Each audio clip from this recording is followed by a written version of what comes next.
Imagine stepping into a place where the air is heavy with dampness, where the walls weep with moisture, and where light dares not linger. A place where chains echo against stone, where time slows, and where the smallest sound of footsteps could decide your fate. This is not just a tale of the past, it is the chilling reality of medieval dungeons.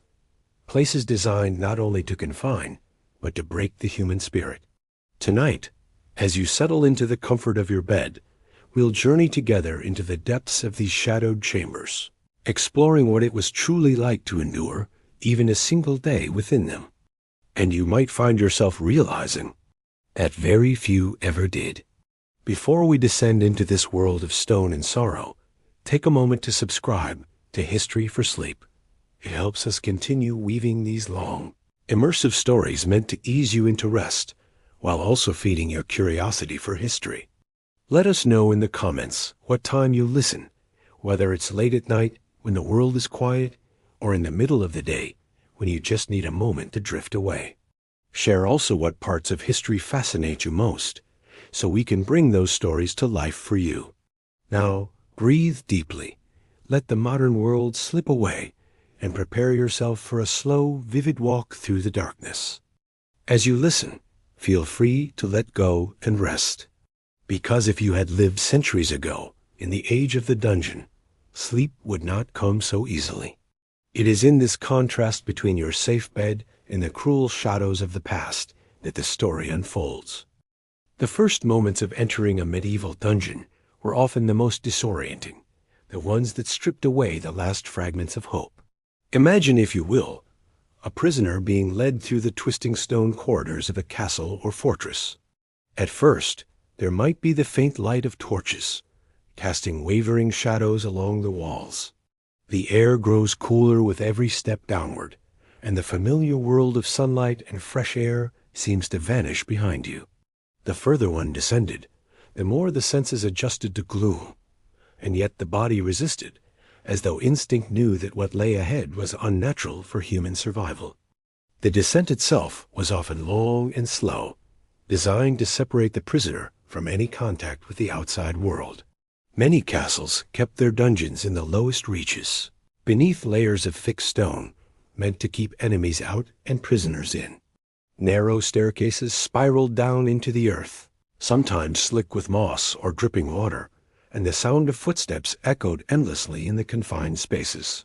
Guards would push or drag the prisoner along, their armor clanking, their torches leaving only brief glimpses of the path ahead. For someone accused of crimes, whether guilty or merely unfortunate, this descent marked the beginning of something from which few ever returned whole. One can imagine the thoughts racing in the mind of such a prisoner. Some would recall the accusations against them, perhaps unfairly charged by rivals or enemies, or perhaps truly guilty of theft or betrayal.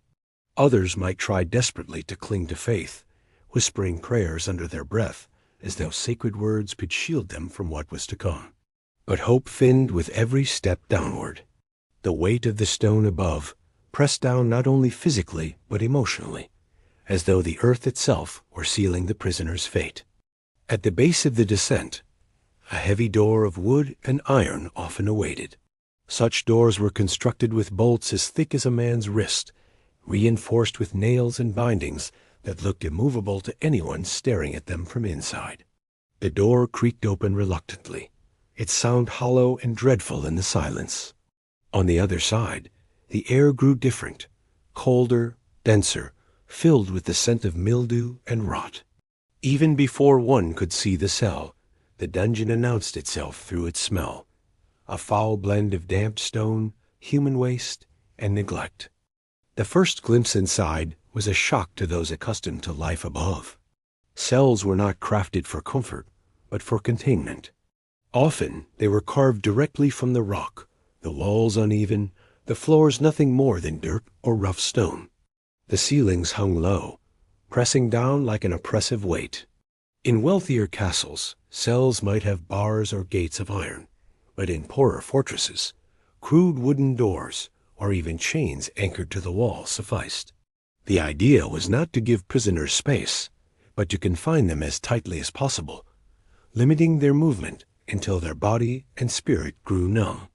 For the prisoner being cast inside, the sudden transition into darkness was overwhelming. The torchlight faded quickly once the heavy door shut, leaving the cell cloaked in near total blackness.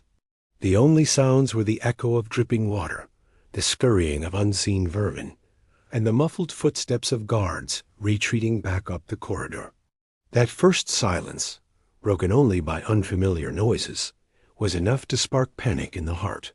Many cried out, hoping for mercy or explanation, but stone walls swallowed voices whole, leaving little but an echo that returned mockingly. Those who had never been confined before often found themselves disoriented in time. Without light, hours stretched into what felt like days. A prisoner might sit in the darkness, their mind conjuring images of dawn or dusk, but the dungeon offered no windows, no shifting rays of the sun to mark the passing of day. The body's natural rhythms, when to wake, when to rest, fell apart quickly, leaving the prisoner exhausted, yet unable to sleep peacefully.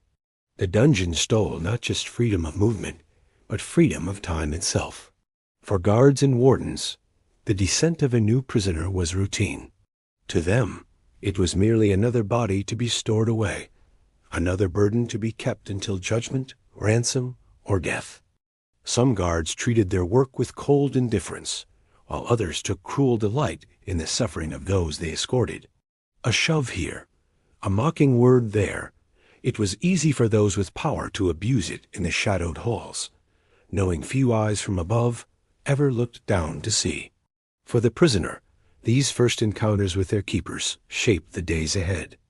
Some might cling to the hope of bribing or persuading a guard for leniency, while others quickly realized that cruelty was the order of the day. The physical body responded immediately to the change in environment. The sudden chill of underground air made breath visible in pale wisps. Muscles stiffened as the body tried to adapt to the cold, and without blankets or fire, shivering became constant. The damp stone beneath drew warmth away from skin, and any attempt to rest on the floor left a person sore and aching. Even the simple act of breathing was affected. The dungeon air was stale, heavy with mold, and sometimes dangerously low in circulation. Coughs would begin, throats grew raw, and the seeds of illness planted themselves in the lungs almost from the first night. Beyond physical discomfort, fear took root. Fear of the unknown, fear of what tomorrow might bring, fear of never leaving the place alive. In many cases, prisoners did not even know their fate. They might be held for ransom, awaiting trial, or simply forgotten as politics shifted above. That uncertainty ate at the mind, gnawing away at reason until hope felt like a luxury.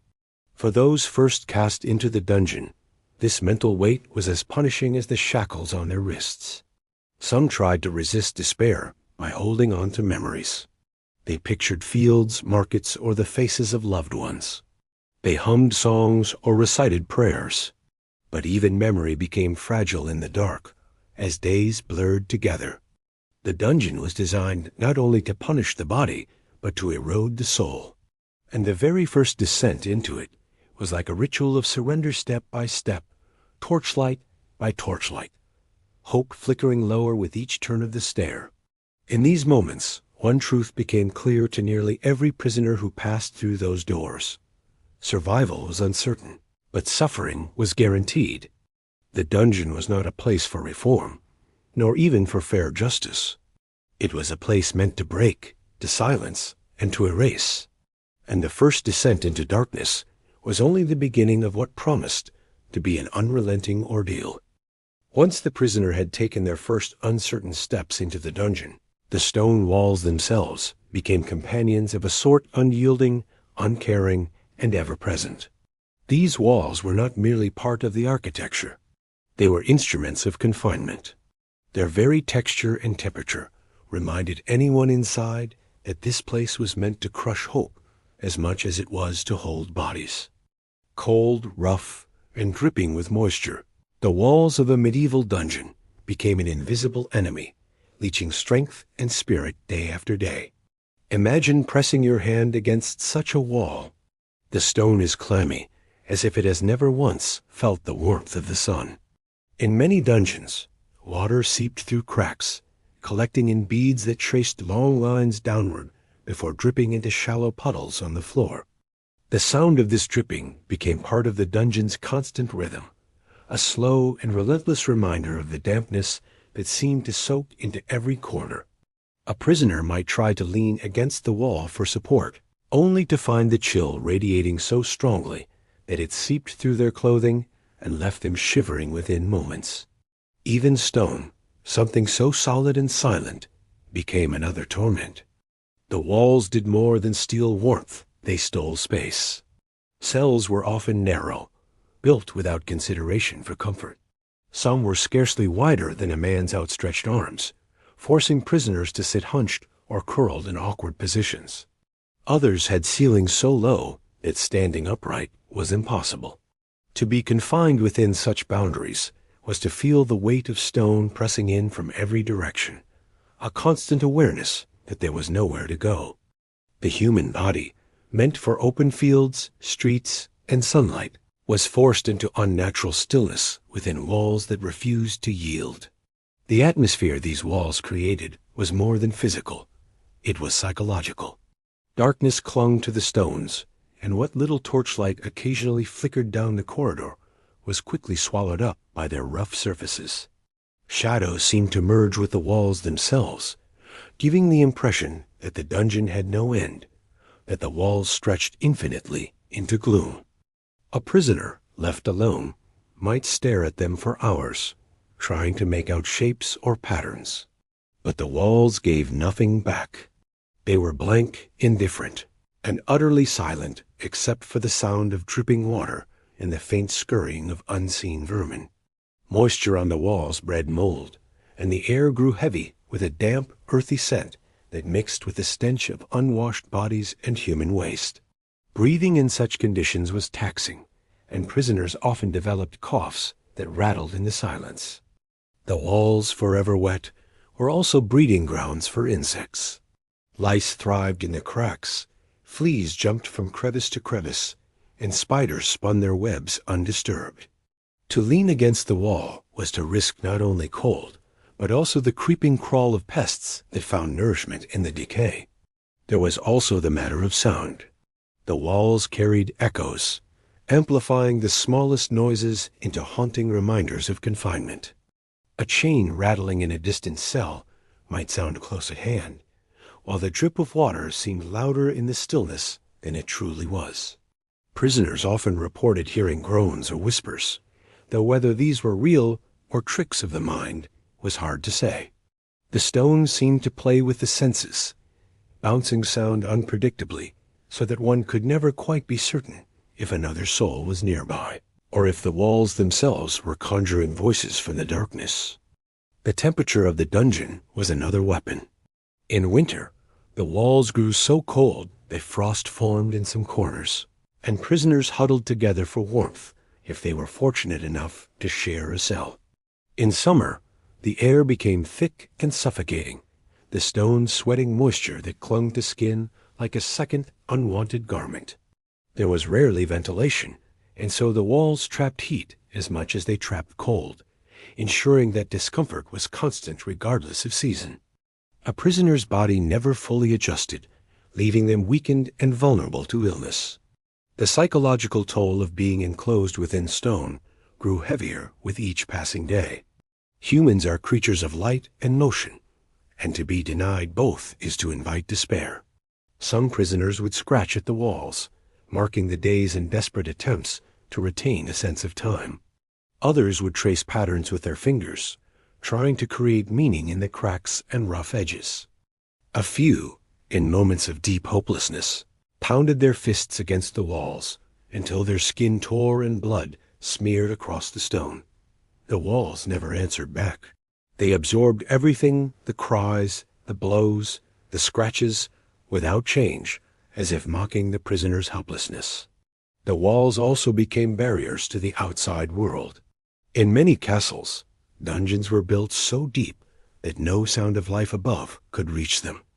No bird song, no chatter from the marketplace, no bells ringing from the chapel towers. The silence of the outside world was deafening, replaced only by the muffled noises within. For those few dungeons closer to the surface, faint sounds of life above could sometimes be heard: the roll of wagon wheels, the distant laughter of servants, the clang of a blacksmith's hammer. Yet these glimpses of normal life only made the confinement more unbearable. The walls reminded prisoners that they were cut off, separated by stone from the world they longed for. Occasionally, walls served as places of cruel display. Chains and shackles were fastened directly into the stone, forcing prisoners to stand or sit in fixed positions for hours or even days. Iron rings were embedded into the masonry, and from these hung the restraints that bit into wrists and ankles.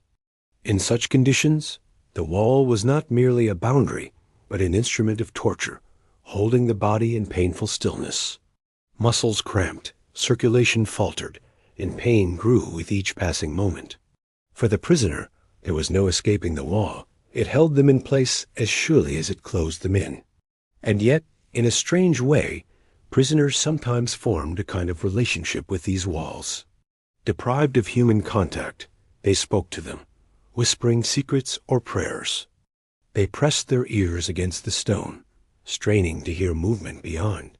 Some carved names or symbols into the walls with bits of bone or stone, desperate to leave behind proof of their existence. These carvings, some of which survive to this day, are haunting reminders of those who endured the dungeon's grip, leaving their voices etched in silence for centuries to come. The cold stone walls, then, were not passive. They shaped every moment of the dungeon experience. They stole warmth, amplified fear, carried echoes, and isolated the prisoner from the world above. They stood as both jailer and witness, indifferent to suffering, yet saturated with it. To touch them was to feel the weight of centuries, to know that countless others had leaned there before, had cried out against their unyielding surface, and had been met with nothing but silence. For anyone imagining what it was like to spend even a single day within a medieval dungeon, the walls must be remembered. They were not merely part of the setting, they were part of the punishment. Cold, damp, and eternal, they offered no comfort, no hope, and no escape. To survive them required not just endurance of the body, but resilience of the spirit, and even then, many found the weight of stone too much to bear. The walls pressed in, and with them came the realization that the dungeon was not just a place, it was a sentence in itself. The moment a prisoner entered a medieval dungeon, freedom was stripped not only in the sense of movement through the world above, but in the physical sense of their own body. Chains and shackles, harsh and unrelenting, became companions as constant as the cold stone walls. For those who had once known the freedom to walk across open fields, to bend at will, to stretch and run, the sudden confinement of iron around wrists and ankles was a form of cruelty that struck both flesh and spirit. It was not enough to place someone behind bars or in a locked room. Medieval justice demanded that the body itself be subdued, pinned to place by links of iron forged, for the sole purpose of reminding the prisoner of powerlessness. These restraints varied in form, depending on the dungeon, the wealth of the lord, and the purpose of imprisonment.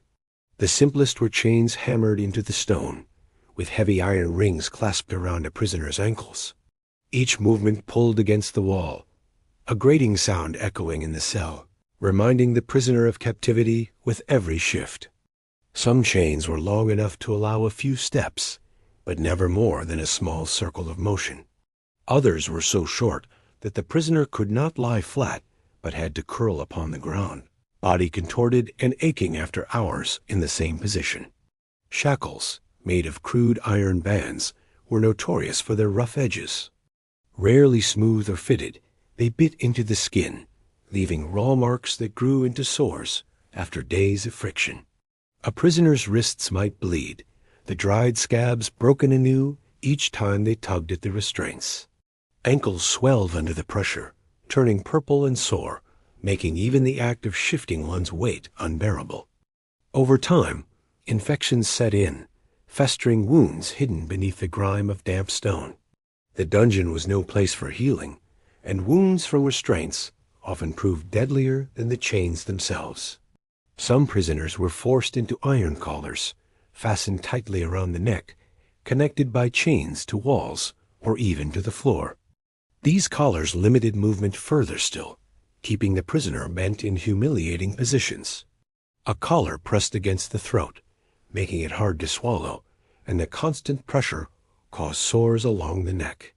To live in such a device was to carry weight not only on the body, but on the mind, a continual reminder that even one's head was not truly one's own.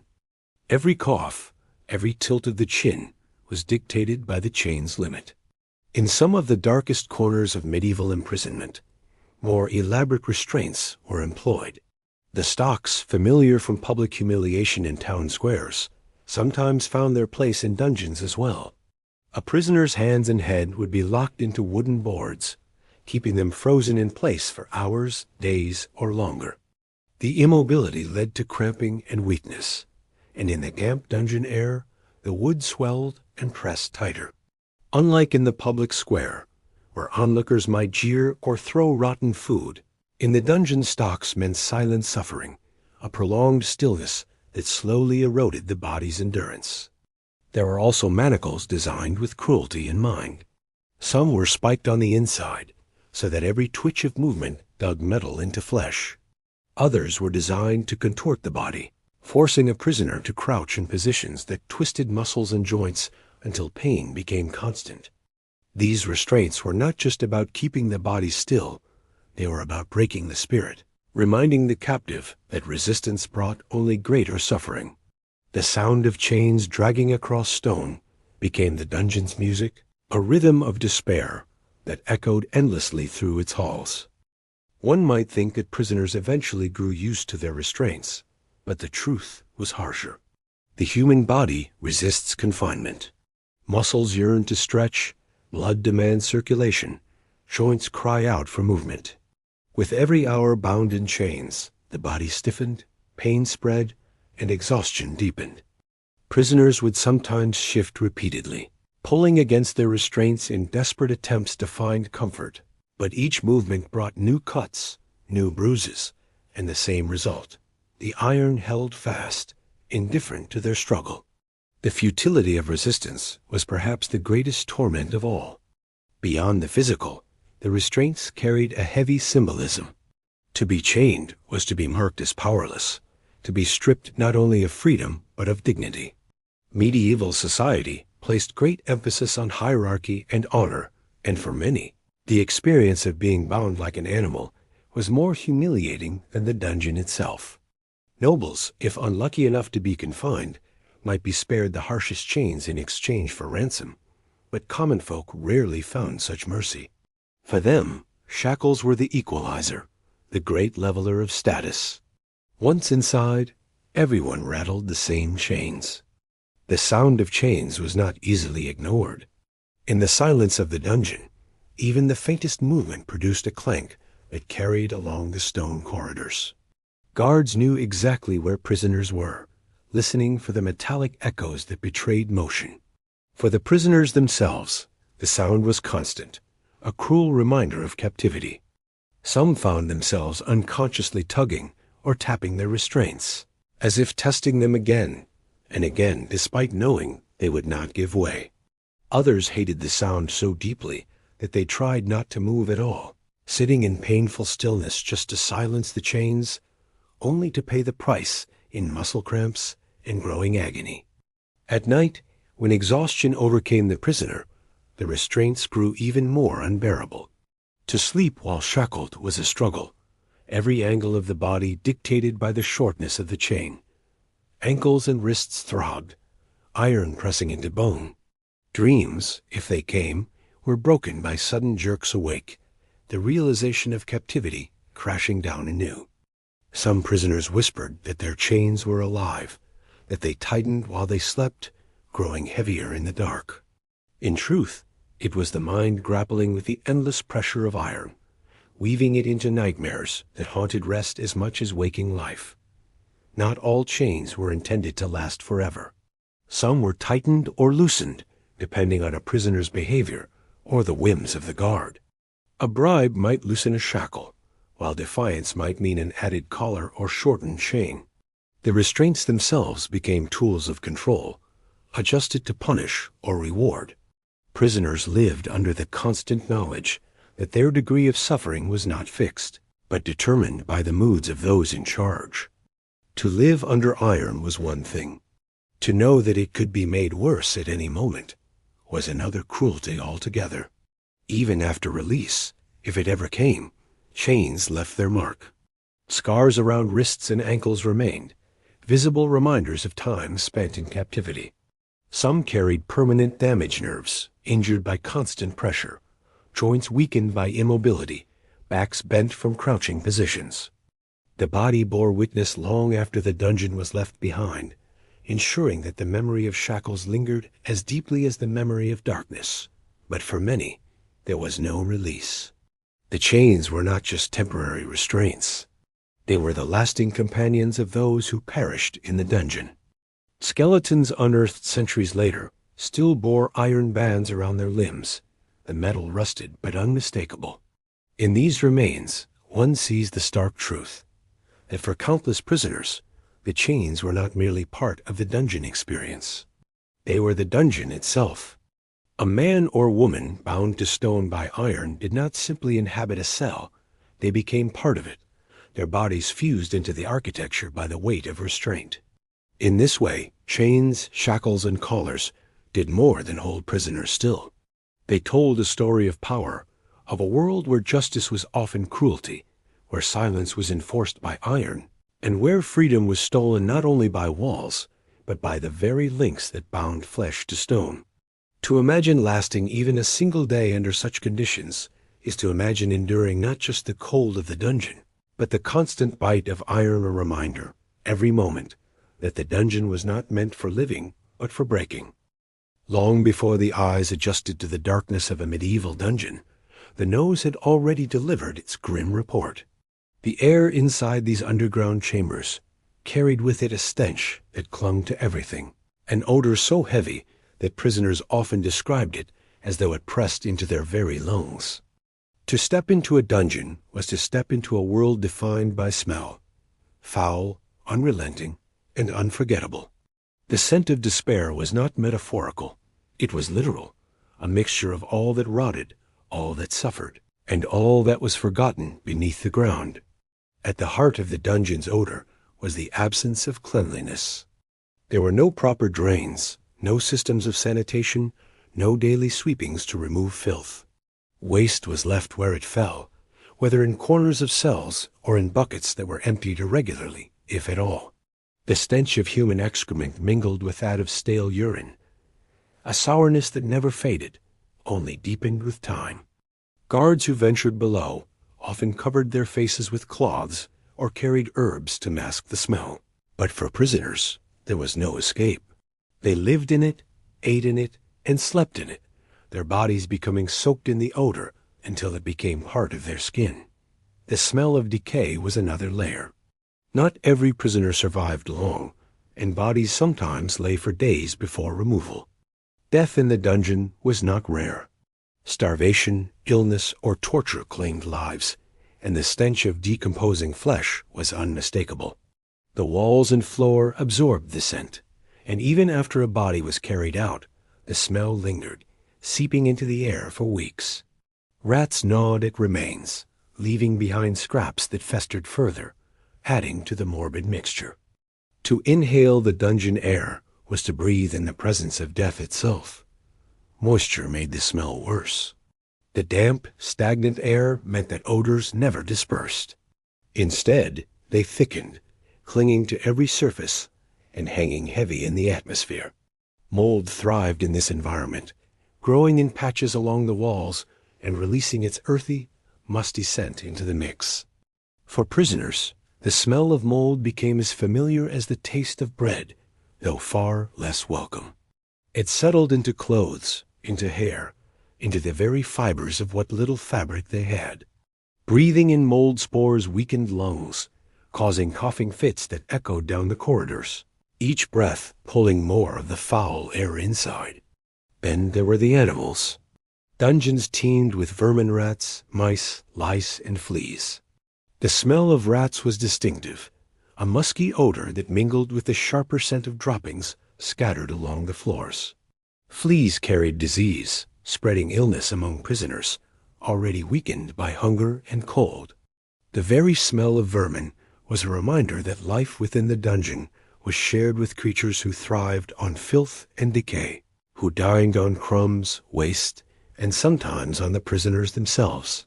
For a man chained in darkness, to smell the musky presence of rats was to know he would never truly be alone, but in the most unwelcome sense. Even food contributed to the smell of despair.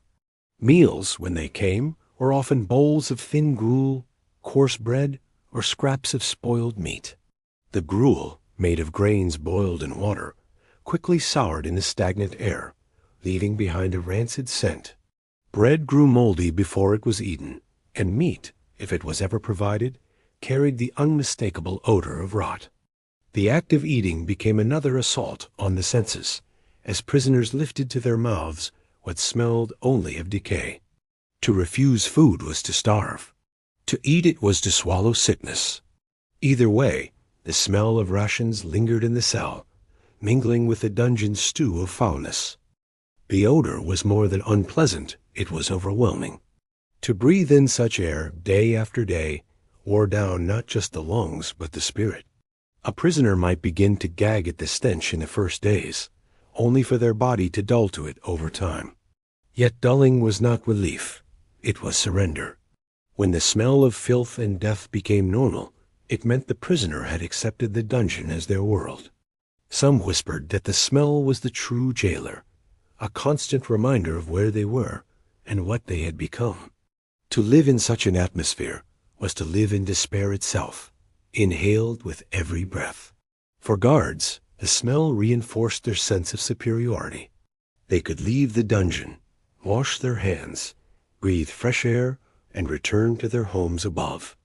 They mocked prisoners for living in stench, as though the odor itself marked them as less than human.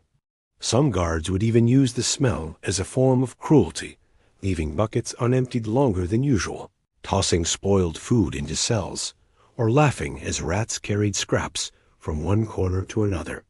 The stench was not an accident of the dungeon, it was part of its punishment, another weapon wielded against those trapped within. The psychological effect of the odor cannot be underestimated. Smell is tied closely to memory, and prisoners were haunted by the sense of the dungeon even in fleeting dreams of freedom. Those who survived and were released often spoke of carrying the smell with them for years. They would walk in the fresh air of a meadow, yet swear they caught the faintest trace of mold or rot lingering at the edge of their senses. Some never rid themselves of it entirely, claiming that the dungeon's stench lived inside their nose, an invisible scar that could not be erased.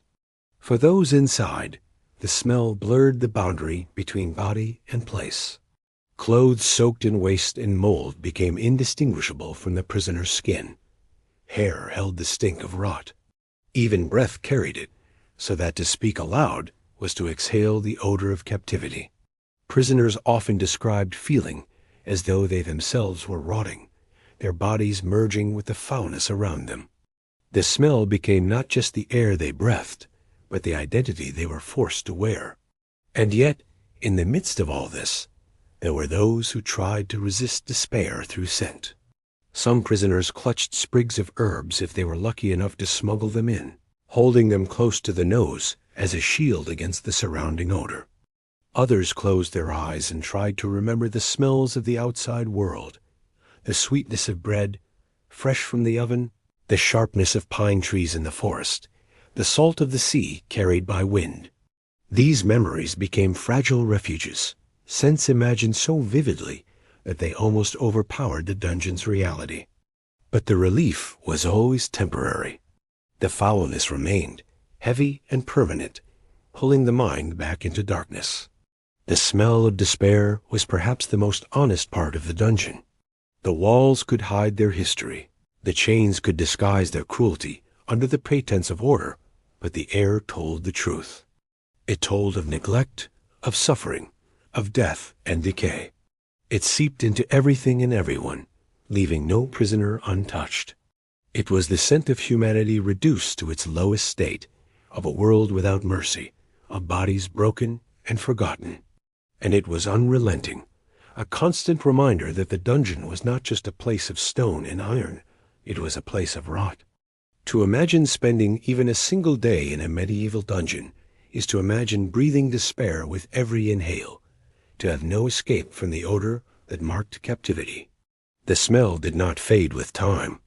It deepened, settled, and grew, just as despair itself did. In the dungeon, the nose became another pathway to suffering, another reminder that freedom was far away, and that every breath was taken in a world that reeked of sorrow. For the body, nothing strikes harder than hunger. In a medieval dungeon, food was never meant to nourish or satisfy.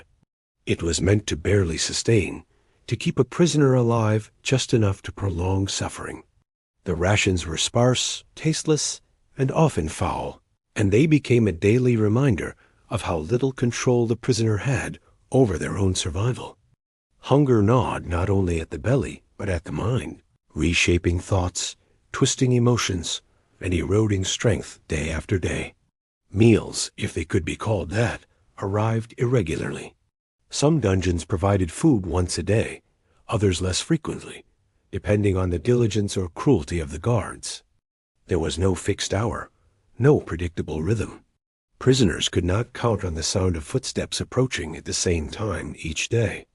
Instead, hunger stretched endlessly, each hour without food magnified by the silence of the dungeon. When a bowl was finally shoved into a cell, the relief was sharp, but it was fleeting, for the contents rarely amounted to more than a few mouthfuls. The staple offering was thin gruel, a watery mixture of grains boiled until soft. It had little flavor, sometimes salted, sometimes not, sometimes burned at the bottom of the pot and ladled in with the rest. On bad days, the gruel carried grit or pebbles, left unclean from the grain.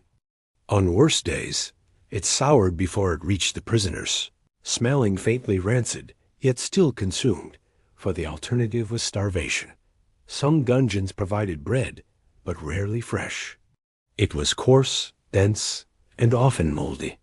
Prisoners picked at green or black patches, scraping them away with fingernails before chewing what remained. Spoiled meat was a rare addition.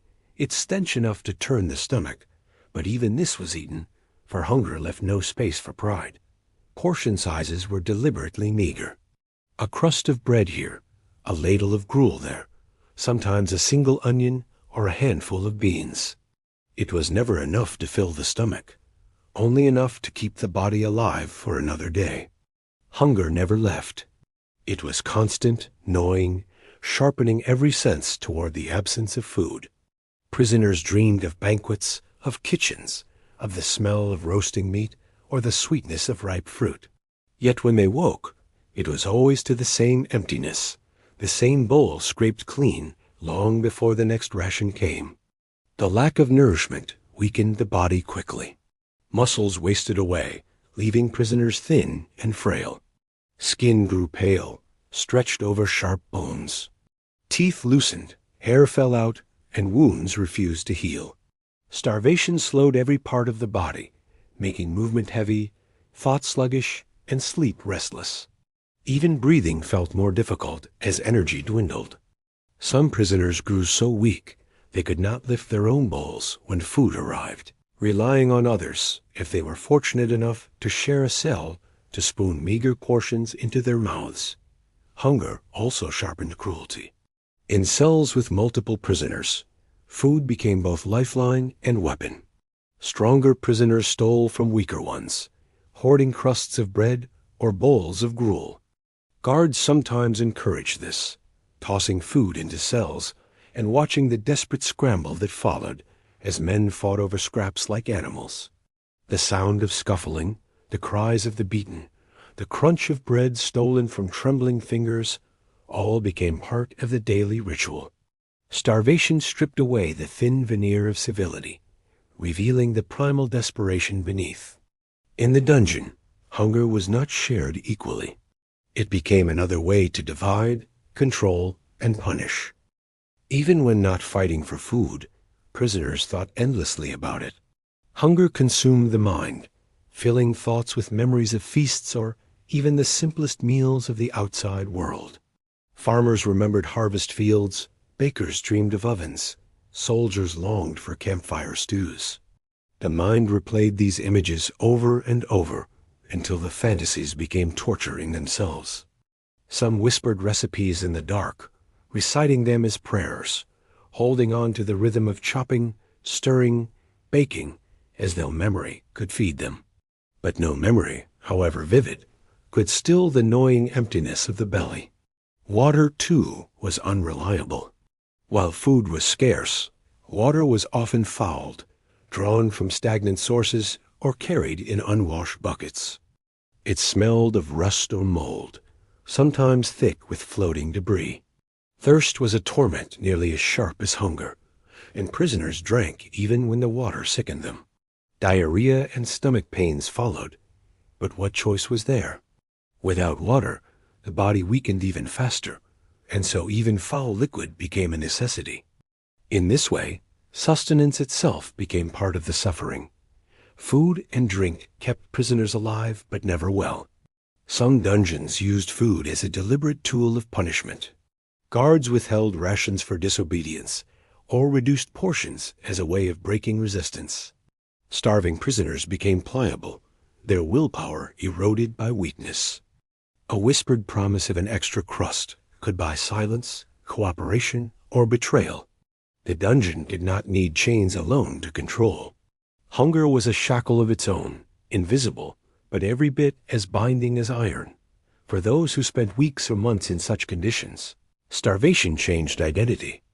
The body shrank, the face hollowed, the eyes grew large and haunted. Hands trembled constantly, fingers thin as twigs. The prisoner became unrecognizable, a shadow of their former self.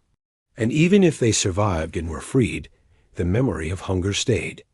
Survivors often spoke of never feeling full again, of always fearing the next meal might be their last. Hunger followed them out of the dungeon, as much a ghost as any scar or wound. The smell of food, when it came, was both salvation and torment. Gruel boiling in a distant pot, the faint aroma of bread crust, even the sourness of spoiled meat, all stirred desperation. Prisoners pressed against their bars, eyes wild, waiting for the moment the bowl or loaf would be shoved through. Hands darted out, trembling with eagerness, knowing that each morsel was precious beyond measure. Eating became ritualistic, careful, savored, even when the taste was foul. Each crumb, each drop, was clutched at as though it carried life itself. And yet, hunger also inspired strange moments of humanity. Some prisoners, though starving, shared their rations with those weaker, offering half a crust or spoonful of gruel to a neighbor near death. These small acts of kindness glowed faintly in the darkness, defying the dungeon's purpose of breaking spirit. A single shared meal, however meager, became a bond, a moment of defiance against despair. In these rare gestures, prisoners reminded themselves that they were still human, not yet reduced entirely to the level of the rats that scurried around them. But such moments could not erase the truth. Hunger was unrelenting. It never left, never eased, only deepened. In the dungeon, every hour was measured by the absence of food, every day by the thin rations that barely sustained life. To imagine surviving even a single day in such a place is to imagine living with the constant ache of emptiness, the knowledge that food is near, but never enough, that the body is slowly consuming itself, while waiting for a salvation that will not come. The dungeon fed despair as much as it fed its prisoners sparingly, cruelly, and without mercy. If the dungeon had a single constant beyond darkness and despair, it was dampness. The air, the stone, the very ground itself seemed soaked through, as if centuries of water had seeped into the earth and settled there permanently. For those who endured even a single day underground, dampness became more than an inconvenience. It was a torment, a quiet and relentless enemy that clung to skin, clothing, and breath. The dungeon was never dry, never warm, never free of the chill that dampness carried. It was not something one noticed only once. It was something that lived with prisoners every moment, seeping into body and spirit alike. Moisture entered from every corner. Water leaked through cracks in the stone walls, dripping steadily into puddles on the floor. Rainfall above worked its way down, filtering through the layers of castle foundations, arriving in slow, persistent rivulets that carved damp trails along the walls. Some cells flooded during storms, their floors ankle-deep in water for days, leaving prisoners forced to huddle against walls or stand for hours in misery. The constant dripping was not just sound. It was sensation, every drop another reminder that dryness was a luxury never granted here. The floors themselves rarely dried. Dirt turned to mud beneath prisoners' feet, while stone became slick with slime. Walking meant slipping, sitting meant soaking clothes through, and lying down meant pressing the body into wetness that stole warmth relentlessly. Clothing rotted quickly under such conditions, fabric fraying, growing heavy with mildew, and clinging damply to skin. Once wet, nothing ever truly dried. Even when torches flickered in corridors, their heat never reached into the cells, and the damp clung stubbornly, as if mocking the very idea of comfort. This inescapable moisture made the dungeon cold in ways that cut deeper than mere temperature. Damp cold seeps into bones, refusing to be shaken off. Prisoners shivered endlessly, even in warmer months, their bodies never able to build true warmth. The breath they exhaled hung in the air as mist, condensing on stone before dripping down to join the puddles below. Fingers stiffened, lips turned blue, and joints ached constantly. Some prisoners lost feeling in their extremities, toes and fingers, numbed by cold that never relented, leaving them vulnerable to infection or injury without even realizing it. The damp also bred sickness. Mold grew unchecked across the walls, releasing spores into the already stagnant air. These spores irritated lungs, causing coughs that rattled through the dungeon day and night. Once coughing began, it rarely stopped, and many prisoners weakened further under the strain of constant illness. Fevers spread easily in the close quarters, while pneumonia claimed countless lives. In an age without antibiotics or modern remedies, a simple infection often proved fatal, and in the damp dungeon, such infections were unavoidable. Even skin suffered. Constant contact with wet stone or soaked fabric caused sores, raw patches, where the skin broke down under pressure and dampness. Fungus thrived in the perpetual moisture, creeping across feet and hands, leaving them cracked, itching, and painful. The smell of mildew became another layer of the dungeon's foul air, and prisoners grew accustomed to seeing white or green fuzz coating the corners of their cells. It was as if the dungeon itself was alive, feeding on dampness, spreading it until it touched every part of existence. The sound of dripping water was a kind of torture in itself. It was never loud, never sudden, but always there, an endless pattern of drops hitting stone or puddle. Drip after drip, echoing down corridors, marking time in a way that made days blur together. Prisoners tried to ignore it, but the ear always returned to the rhythm, counting without meaning, listening without choice. Some said the dungeon's dripping water spoke to them, forming patterns, whispering words. Others grew angry, shouting at the sound, only to be met with silence, broken once more by the same eternal dripping. For the mind, dampness was exhausting. There is comfort in dryness, in warmth, in being able to retreat into a blanket or sunlit space. In the dungeon, that comfort did not exist. Dampness stripped away the possibility of rest. Even when exhaustion dragged a prisoner into sleep, the wet stone beneath them woke them again, clothes clinging, chills rattling their body. Sleep became shallow, restless, broken by shivers and coughs. To spend even one night in such conditions was to discover how deeply the body craved dryness and how cruel it was to be denied. Some prisoners found themselves longing not just for food or freedom, but for something as simple as sunlight drying the skin. Memories of summer warmth, of lying in fields, of standing near a hearth, all became precious. In the dungeon, those memories stood in sharp contrast to the dampness pressing in from all sides. For some, the longing turned to despair, as they realized such comfort might never come again. For others, the memory was a fragile thread of hope, a reminder that somewhere beyond the stone, warmth still existed, even if unreachable. The damp also affected sound and smell. Voices echoed strangely in the wet air, carrying farther but muffled, as though water itself absorbed the words. The smell of mold and mildew became thick, mixing with waste and rot, producing an odor that felt heavier because of the moisture.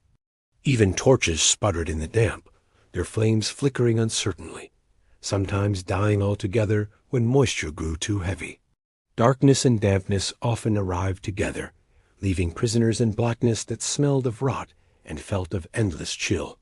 Guards, though less exposed, felt the damp as well. Their armor rusted more quickly in the dungeon, their boots rotted, their cloaks smelled of mildew. Many resented their duties below, preferring to remain in the warmer, drier parts of the castle. But prisoners had no such choice. They lived in it every moment, the damp gnawing at them as surely as hunger or chains.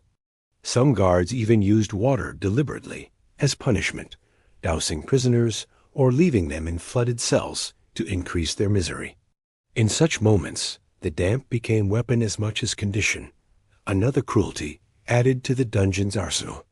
Over time, the dampness worked on the mind. Prisoners began to feel as though the dungeon itself was swallowing them, pulling them into its wet stone. They felt not separate from their environment, but part of it, their skin rotting as the walls rotted, their breath misting as the dungeon breathed. Dampness blurred the boundary between human and place, until the prisoner no longer felt entirely human. They became something else, an extension of the dungeon, molded by moisture, softened by it, weakened into submission. And yet, even in such conditions, there were small resistances. Prisoners scraped patches of wall clean to sit against, built makeshift mats from straw to stay above the worst puddles, or wrung out their clothes as best they could. They found tiny ways to reclaim slivers of dryness, even if only for an hour. These gestures, however small, were acts of defiance, reminders that they had not yet surrendered entirely to the damp. But the dungeon always won in the end. The leaks returned, the puddles spread, the air thickened again. Dryness was only ever temporary, while dampness was eternal. To imagine the inescapable dampness of a medieval dungeon is to imagine living in a place where the air itself turns against you. Every breath is heavy, every step slick, every night a battle against chills that never relent. It is to imagine a world where warmth is memory, dryness is dream, and every surface presses wetness into your skin. Few could last long in such conditions, for the dungeon's dampness was not merely an inconvenience, it was a sentence of its own, one that wrapped itself around body and mind until both were soaked in despair. If there was one element that defined the dungeon more than chains, walls, or even hunger, it was darkness. The absence of light was not just physical, it was psychological, emotional, and spiritual. To be deprived of light was to be deprived of the most basic connection to the world. For prisoners in medieval dungeons, darkness became a second skin, an endless night from which there was no waking. To imagine even a single day without sunlight is to imagine being cast into a realm where time, identity, and sanity dissolve into shadow. The darkness of a dungeon was nearly absolute. Torches flickered only in the corridors when guards passed by, their flames leaving momentary streaks of dim light before vanishing again. Inside the cells, no lamps burned, No candles were offered. Once the heavy door closed, the prisoner was left in blackness, so complete that they could not see their own hand before their face. The eyes strained at first, trying to adjust, but there was nothing to adjust to. Hours later, the prisoner still stared into void, the same thick black pressing against their vision.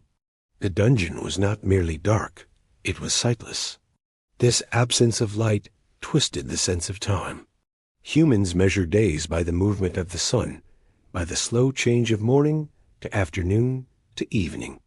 In the dungeon, those markers disappeared. One could not tell dawn from dusk, morning from night. Meals, irregular and scant, offered no reliable pattern. Prisoners lost track of hours, then of days, then of weeks. Some believed they had been imprisoned for months when only days had passed, while others thought only a short time had gone by before realizing that years had slipped away. Time dissolved in the dark, leaving prisoners adrift in endless uncertainty. The mind, deprived of visual anchors, began to turn inward. Shapes and visions emerged in the blackness, conjured by imagination and desperation. Some prisoners reported seeing lights flicker before their eyes, though none were there. Others saw faces in the dark, shadows of loved ones, or ghosts of the dead. The brain, yearning for stimulation, filled the emptiness with hallucinations, and prisoners spoke to figures only they could see. To live in such conditions was to live with the constant question: what was real, and what was the mind's invention? In darkness, the answer was never clear. The silence of the dungeon made the darkness heavier still. With nothing to see, sound became the only guide, and every drip of water or shuffle of rats seemed amplified. The clank of chains from another cell could sound alarmingly close, while the groan of a fellow prisoner seemed to echo endlessly. For those entirely alone, the silence was worse than noise. It pressed in like the dark, creating a vacuum that seemed to swallow thought. In such conditions, prisoners sometimes began to talk aloud, simply to hear their own voices, to reassure themselves that they still existed in the void. The body, too, suffered in darkness. Without sunlight, the skin grew pale, sometimes taking on a ghostly hue. Bones weakened without the nourishment that sunlight provides, leaving prisoners frail and more prone to injury. Eyes deprived of use grew sensitive, straining even at the faintest torchlight when it occasionally appeared. Some prisoners, after months in the dark, were blinded permanently by the sudden return of daylight, their eyes too weakened to adjust. The dungeon stole not only light during captivity, but often the ability to see once freedom was restored. Religious prisoners interpreted the darkness through the lens of faith. For some, it was hell made real, a punishment of shadows meant to test or condemn the soul. For others, it was a trial of faith, a reminder that divine light existed beyond human reach, even when unseen. Many whispered prayers into the void, clinging to the belief that their words traveled upward to a higher ear. In the silence, those prayers often became chants, repeated endlessly, a rhythm of words against the formless dark. Faith provided a fragile candle where none could burn, a way to survive when no physical light was offered. But for many, darkness eroded hope. With each day unmeasured, each hour unmarked, despair grew. A prisoner might wake, if waking was even possible to mark, and wonder if the outside world still remembered them. Did the sun still rise above? Did the seasons still change? Or had all of life been swallowed in blackness? The dungeon's darkness was not content to stay within its walls. It extended into the prisoner's thoughts, convincing them that nothing existed beyond it. Hope withered when the mind could no longer picture light. Hallucinations sometimes tipped into madness.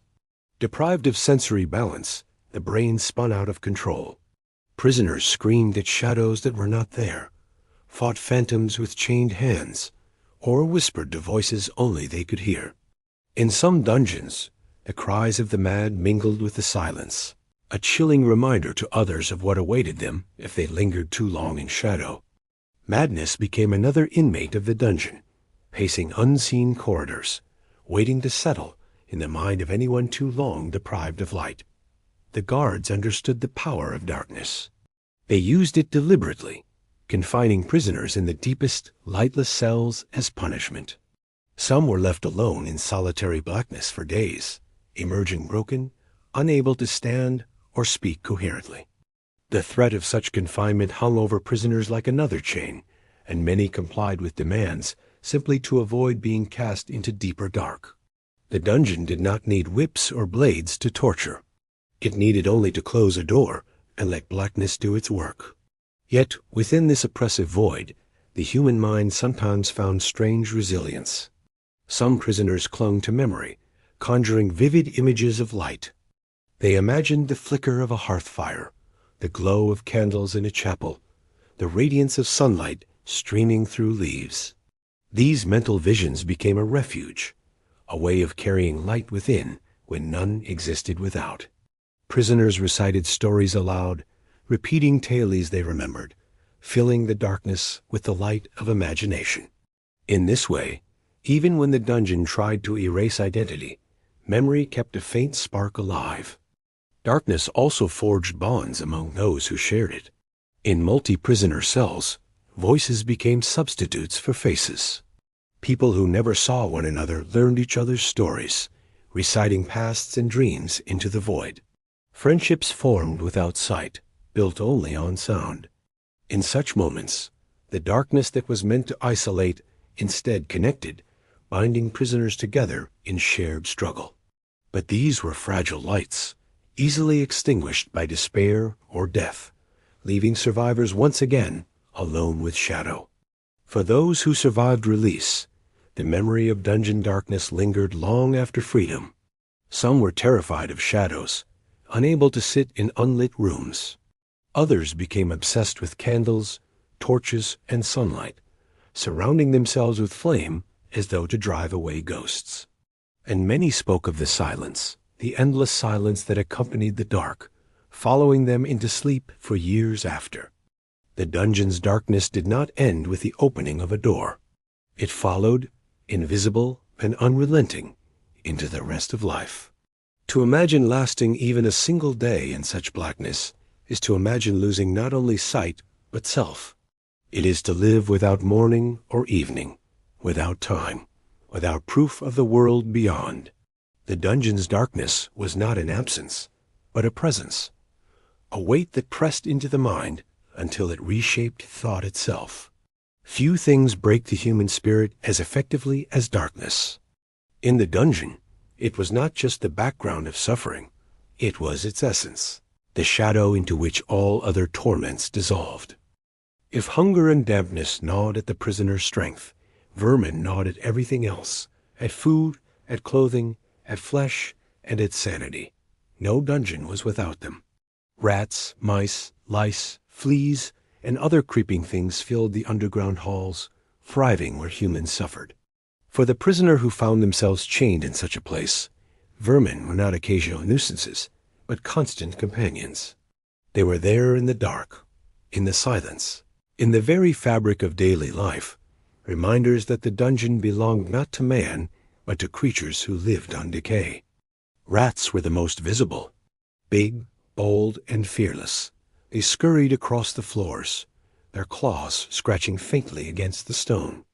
In the darkness, prisoners could hear them moving, tails dragging, teeth chattering as they fought over scraps of moldy bread or gnawed at wooden beams. Some rats grew so large that they moved with a confidence more suited to cats than rodents, showing no fear of chained, helpless men. At night, when prisoners tried to sleep, rats crept close, sniffing at skin, nibbling at toes, tugging at loose fabric. To wake and feel sharp teeth grazing against one's flesh was a terror few ever forgot. Where rats led, mice followed. Smaller, quicker, but just as invasive, they slipped through cracks in the walls, stealing crumbs before disappearing again into hidden holes. They left droppings in every corner, carried disease, and spread the stench of their nesting. In some cells, mice bred unchecked, filling the space with squeaks and rustles. A prisoner lying still in the dark might feel the tiny scamper of feet across their body, a sensation that sparked shudders they could not shake off.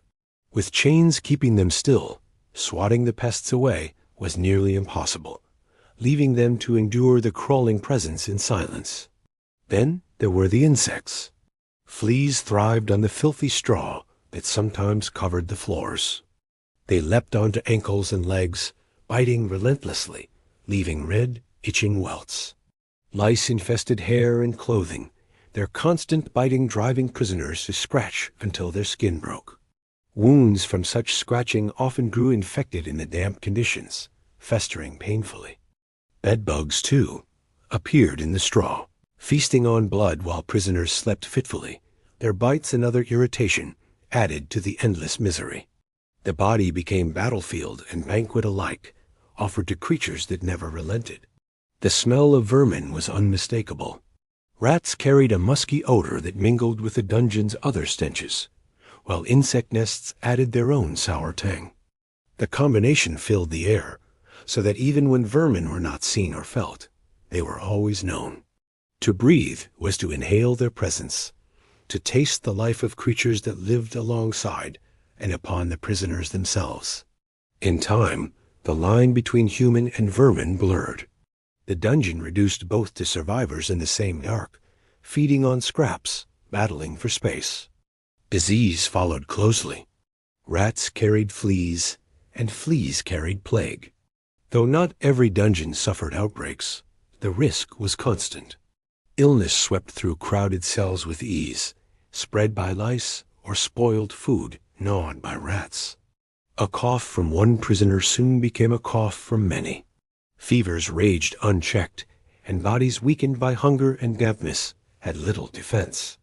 Guards, fearful of infection, sometimes abandoned prisoners altogether during outbreaks, leaving them to die in filth and darkness while vermin feasted undisturbed. The dungeon became not merely a prison, but a breeding ground for death. The psychological toll of vermin was severe. To feel crawling feet on one's skin while chained and unable to move freely was maddening. Prisoners scratched themselves raw, desperate to rid their bodies of lice or fleas, yet relief never came. Some plucked their own hair in frantic attempts to rid themselves of infestation. Others tried to crush rats with bare hands, only to fail against creatures too quick and bold. In time, many gave up resisting, their spirits broken, their bodies surrendered to the vermin that shared their cell. To live with them became not a choice, but an inevitability. Guards, of course, were rarely troubled by vermin. They spent little time in the dungeon itself and returned to clean quarters above. They mocked prisoners for their lice-ridden state, for their sores and scratches, laughing at the way vermin had made beasts of men. Sometimes they even used rats as punishment, tossing the creatures into cells deliberately, knowing the terror they would cause. To the guards, vermin were just another tool of degradation. To the prisoners, they were constant, relentless tormentors. And yet, in twisted irony, vermin sometimes became sources of survival. Prisoners, starving, occasionally captured and ate rats or mice, skinning them clumsily with stones or teeth, consuming their tough meat despite the sickness it sometimes caused. In the darkest moments, vermin were food as well as foe. The line between disgust and desperation vanished when hunger gnawed too fiercely. Prisoners whispered of such acts with shame, yet also with grim gratitude, for a single rat might mean another day of life. Some prisoners even grew strangely accustomed to their presence. In endless darkness, a rat's scurry or a flea's bite became almost expected, part of the rhythm of captivity. A few went further still, treating vermin as companions. They spoke to the rats, shared scraps with them, and imagined they were friends in suffering rather than enemies. In the loneliness of the dungeon, even a pest could become company. Such bonds were not true. Of course, the rat cared only for food, but they offered a prisoner something to cling to when human companionship was denied. The soundscape of vermin was unending. Scratching in walls, squeaks in the distance, gnawing at wood, rustling through straw. These noises filled the silence between drips of water and groans of the chained. At times, the sounds grew so constant that prisoners imagined swarms larger than reality, their minds amplifying every scuttle into a flood of claws and teeth. Sleep, already fragile, grew harder still, broken by the faintest movement nearby. The darkness made vermin everywhere, even when none were present, for the imagination supplied what the eye could not confirm. Over months and years, vermin shaped the very identity of the dungeon. To imagine such a place without them is to imagine a lie. They were as much part of the dungeon as stone walls and iron chains. They fed on the dungeon's waste, thrived in its dampness, spread its diseases, and shared its darkness. They were its truest citizens, permanent and unstoppable, while prisoners came and went, leaving their flesh and blood behind.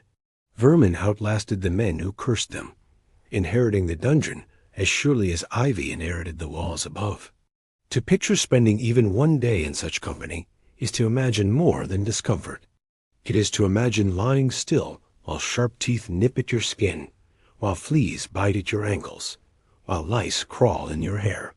It is to know that hunger might drive you to eat the very creatures that torment you. It is to realize that the dungeon did not only imprison people, it welcomed vermin, invited them, and gave them dominion. And for the prisoner, the company of vermin was not an accident of fate, but a certainty, as reliable as the darkness, the dampness, and the despair. In a world without light, sound becomes the map by which the mind tries to understand its surroundings. In the medieval dungeon, that map was drawn in echoes, drips, and rattles, groans, and shuffles, the low hum of air moving through hidden cracks. To spend even a single day, there was to learn the language of the place, a rough and sorrowful vocabulary that spoke of pain, neglect, and the slow passage of time. The dungeon sounds were not merely background. They were companions, sometimes cruel, sometimes oddly steady, always present. The first sound that a new prisoner learned to recognize was the drip of water. It fell from cracks in the ceiling, traced the seams of stone, and gathered into puddles that mirrored nothing. The rhythm of the drip became a kind of clock, but a clock without numbers, without meaning beyond the next bead of water striking the floor. Some drips were slow and patient, spaced like breaths. Others came faster, nervous and tapping, as if someone were knocking from within the wall. In the darkness, prisoners counted the drops until numbers slipped away, until counting itself became a trance. Drip, echo, fade. Drip, echo, fade. It was a lullaby and a torment, both at once. Chains made their own music, iron on iron, iron on stone. The smallest movement translated into a clink or scrape that traveled along the corridor and came back as a ghostly reply. At first, a prisoner flinched every time they heard their shackles chime, as though the dungeon might punish even the suggestion of motion. Later, they moved with a careful economy, learning which shifts caused the least noise, how to breathe and twist without announcing themselves. Still, the chain had a will. It spoke whenever it wished, ringing a thin, metallic truth. You are not free. From nearby cells came human sounds that the darkness could not hide. A cough that had been dry grew wet. A whisper that began as a prayer faltered into a murmur, and then into nothing. Some prisoners talked to themselves in low, steady tones, narrating memories to keep the edges of their minds from fraying. Others groaned in sleep, half dreams, half aches, while a few cried out sharply, like birds startled from a branch. These calls were not conversation. They were the simple proof of other lives enduring nearby, lives that would never be fully seen, only heard in fragments that stitched together into a patchwork of suffering. Occasionally, laughter drifted down, but it never belonged to the imprisoned. It came from guards returning from warmth and light, their voices round and careless, as they traded jests that echoed too loudly against the walls. The laughter sounded misshapen in the dungeon, like something meant for another world, delivered to the wrong address. For the prisoners, such sounds were reminders that life continued above fires, crackled, food steamed, boots dried by the hearth, and that sound carried news of a universe just out of reach. Rats added their scrapes and chatter, a thin scratching that sometimes swelled into a rush as a group sprinted across the corridor. Their teeth clicked against wood, their claws clicked against stone, and their bodies made a soft, slithering hush when they threaded through straw. A prisoner learned to tell a rat's approach by the way the straw whispered first, then sighed as the animal nosed through it. The quiet interval after a rat fled felt like a held breath. Then the dungeon exhaled again, and the background returned drip, clink, hush. There were also the formal sounds of punishment, a door thrown open, the sudden flood of torch footsteps, the barked order, the brief scuffle, the single hard strike that ended argument. Sometimes the noises that followed were precise ropes tightened, a pulley creaked, a bucket of water sloshed. Sometimes they were only breath and pain, a muffled plea, the small thud of a body shifted from one position to another. These sounds did not need sight to be imagined. The mind supplied scenes with unwelcome clarity, drawing ropes and iron in the air, filling in faces that were never seen. Silence, when it came, was not empty. It pressed outward, a presence like cold. In that silence, a prisoner could hear their own body in ways that felt startling. The drumbeat of a heart against ribs, the small sigh at the end of an exhale, the stiff click of a joint as it was carefully unbent. Hunger had a sound, too.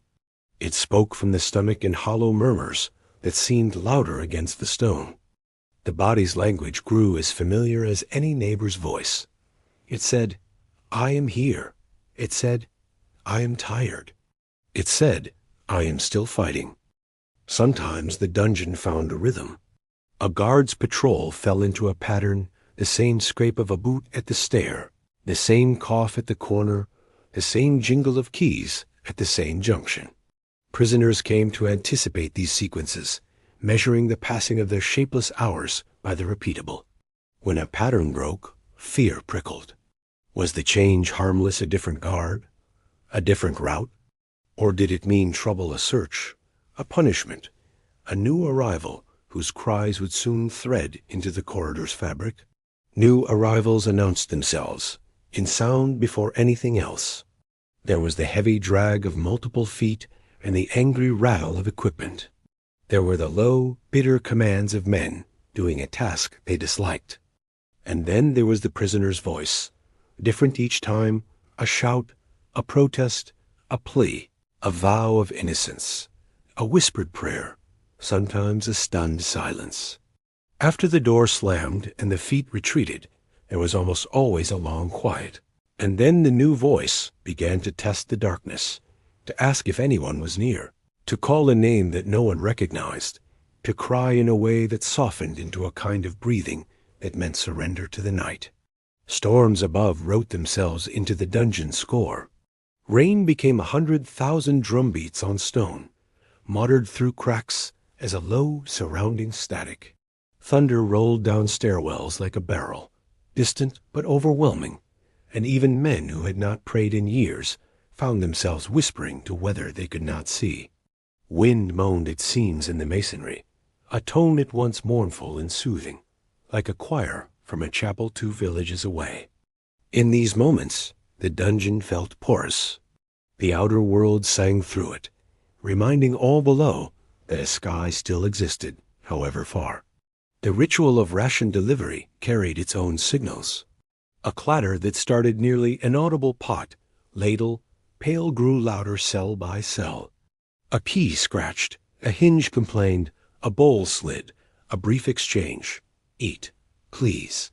Enough. Quiet. Then the sequence moved on, fading like a wave that touched shore and retreated. Afterward came the sounds of eating careful, guarded, swift.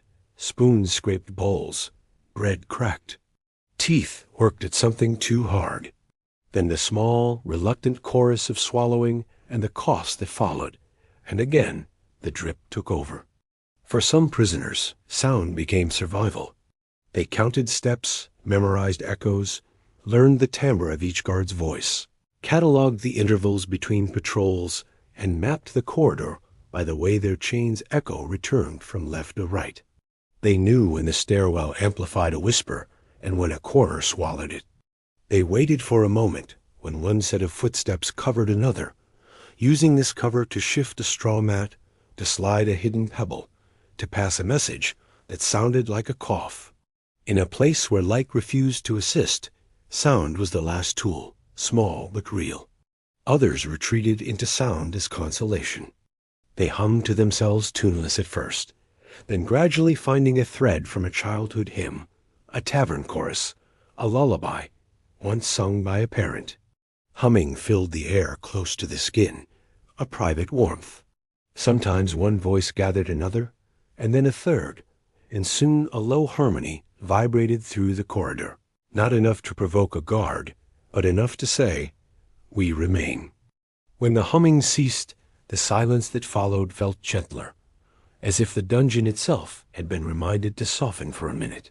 There were sharp sounds, two sounds that cut sleep and stitched dread: the sudden fall of a bucket, the snap of wood as something broke under strain, the slap of a hand on a face, the crack of a whip, a quick line of wicked brightness streaking through the dark. After such sounds, breath held everywhere for a moment, as if the dungeon had been startled. Then slow breathing resumed, and a single sob might rise and then quiet itself, and the background reclaimed the air. At the edge of hearing, secrets lived. A distant bell from somewhere above, sounding the hour for people who could see the sun. The faintest fragment of a melody, a minstrel in a courtyard.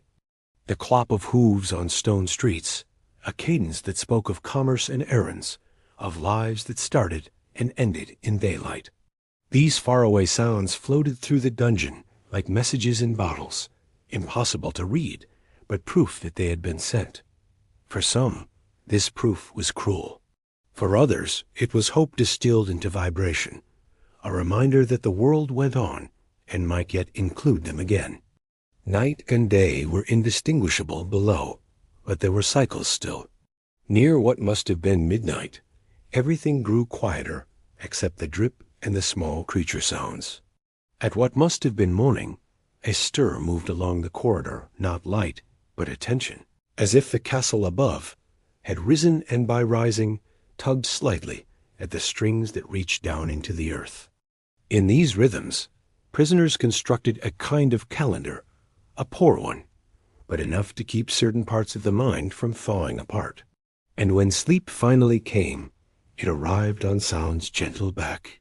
The mind followed the drip's steady pattern, let the chain's faint tinkle turn into a distant bell, turned the footsteps of a guard into waves that reached a beach the eyes could not see. Breaths of others nearby blended into something like wind through leaves. The dungeon could not give rest, but sometimes the whispering of its own noises blurred into a curtain behind which, for a short while, the body could hide. To imagine the soundscape of a single day in a medieval dungeon is to imagine a concert without a conductor, a music written by water and iron, by hunger and fear. Each note says something. Endure, remember, beware, be still, breathe. A person might survive without light for a time, but no one survives without sound. The ear insists on meaning, even in despair. And so the dungeon spoke constantly, without mercy and without malice, until its language filled the head and left no room for anything else. Those who left it behind said the dungeon followed them, not in sight, but in echo. A drip in a quiet room years later could stop the heart. A key turning in a friendly door could raise the skin in cold. The music of suffering is not easily forgotten. It plays on softly in the places where memory keeps its oldest instruments. If the dungeon itself was designed to weaken the body and spirit through dampness, darkness, hunger, and filth, then the torture chamber was the dungeon's cruelest heart. Not every prisoner was taken there. Many wasted away quietly in their cells, but the threat of torture hovered over them all, a shadow that could fall at any time. For those who were led into such chambers, the experience was not only physical agony, but a journey into the deepest corners of fear, where the body became an object to be broken and the mind was stripped of dignity. The torture chamber was often located deep within the dungeon complex, a place where screams could not easily escape to the world above. It was a room apart, larger than the narrow cells, with enough space for equipment and for movement. The air inside was colder still, not warmed by the small comforts of human presence, but chilled by the weight of stone and the smell of iron.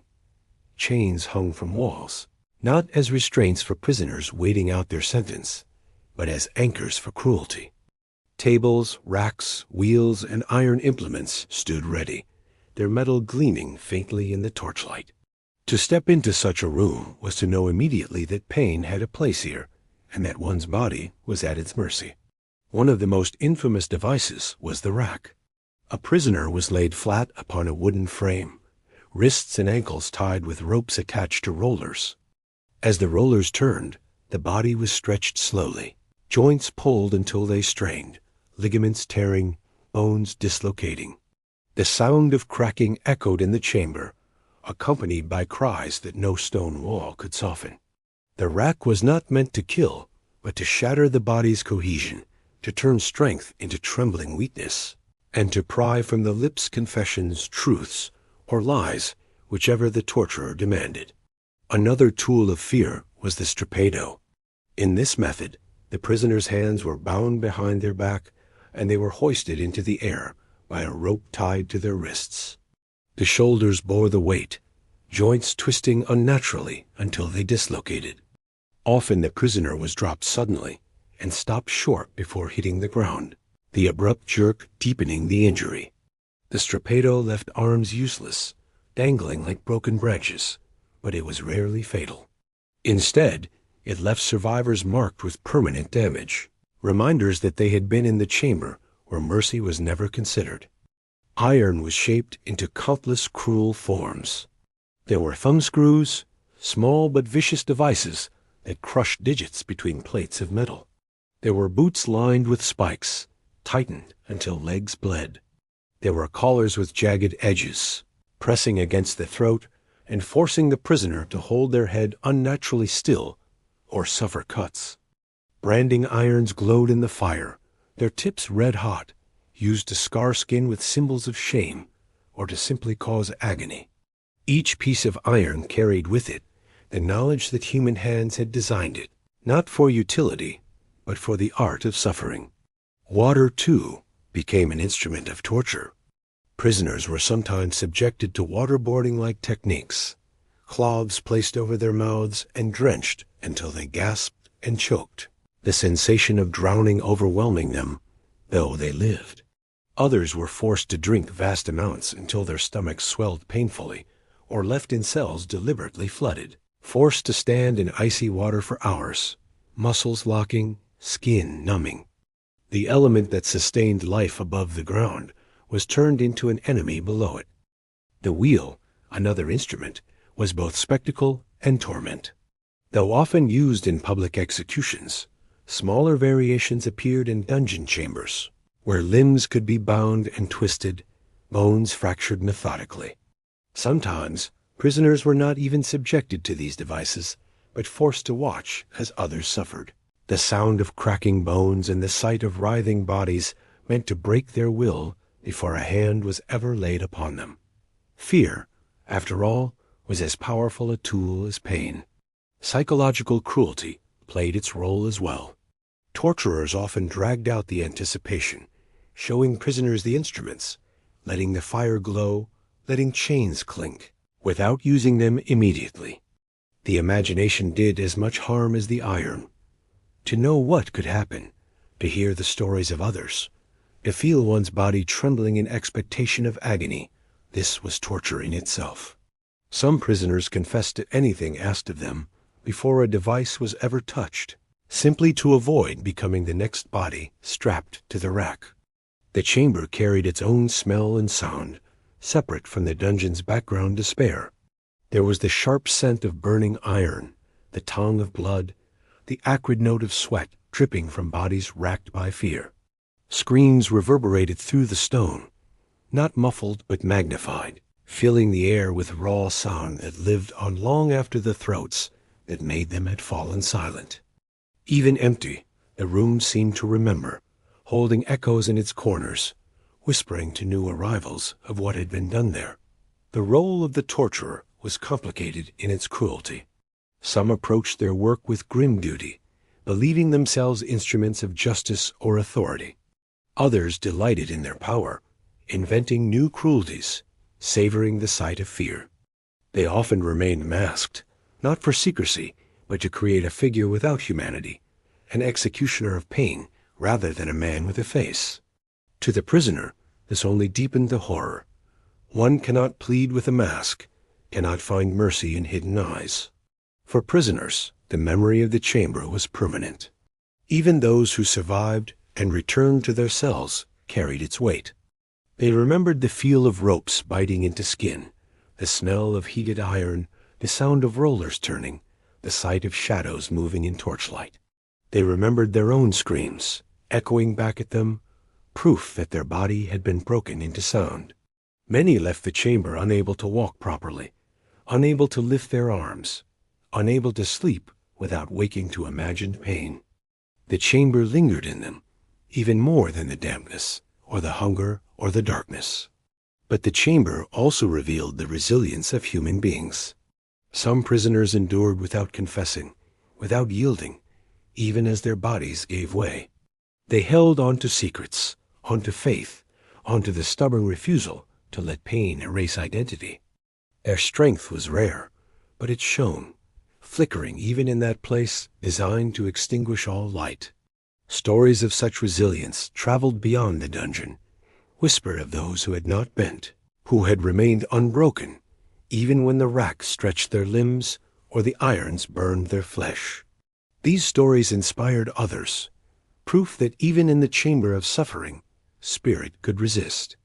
Yet, for most, the chamber was final. Whether it killed them outright or left them shattered beyond recognition, it was the dungeon's cruelest truth.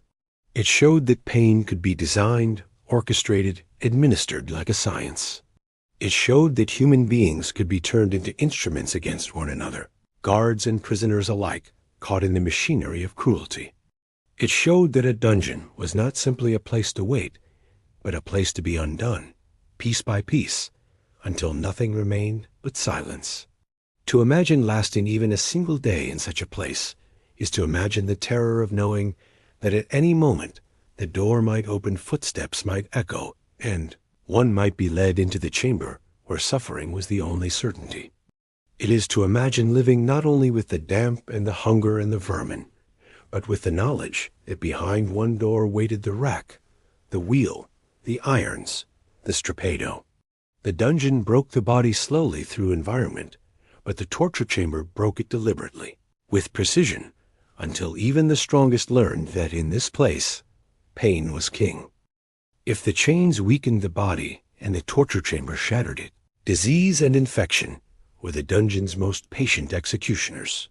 Unlike the sudden violence of iron, sickness crept quietly, spreading from one prisoner to another, flourishing in damp corners and filthy straw.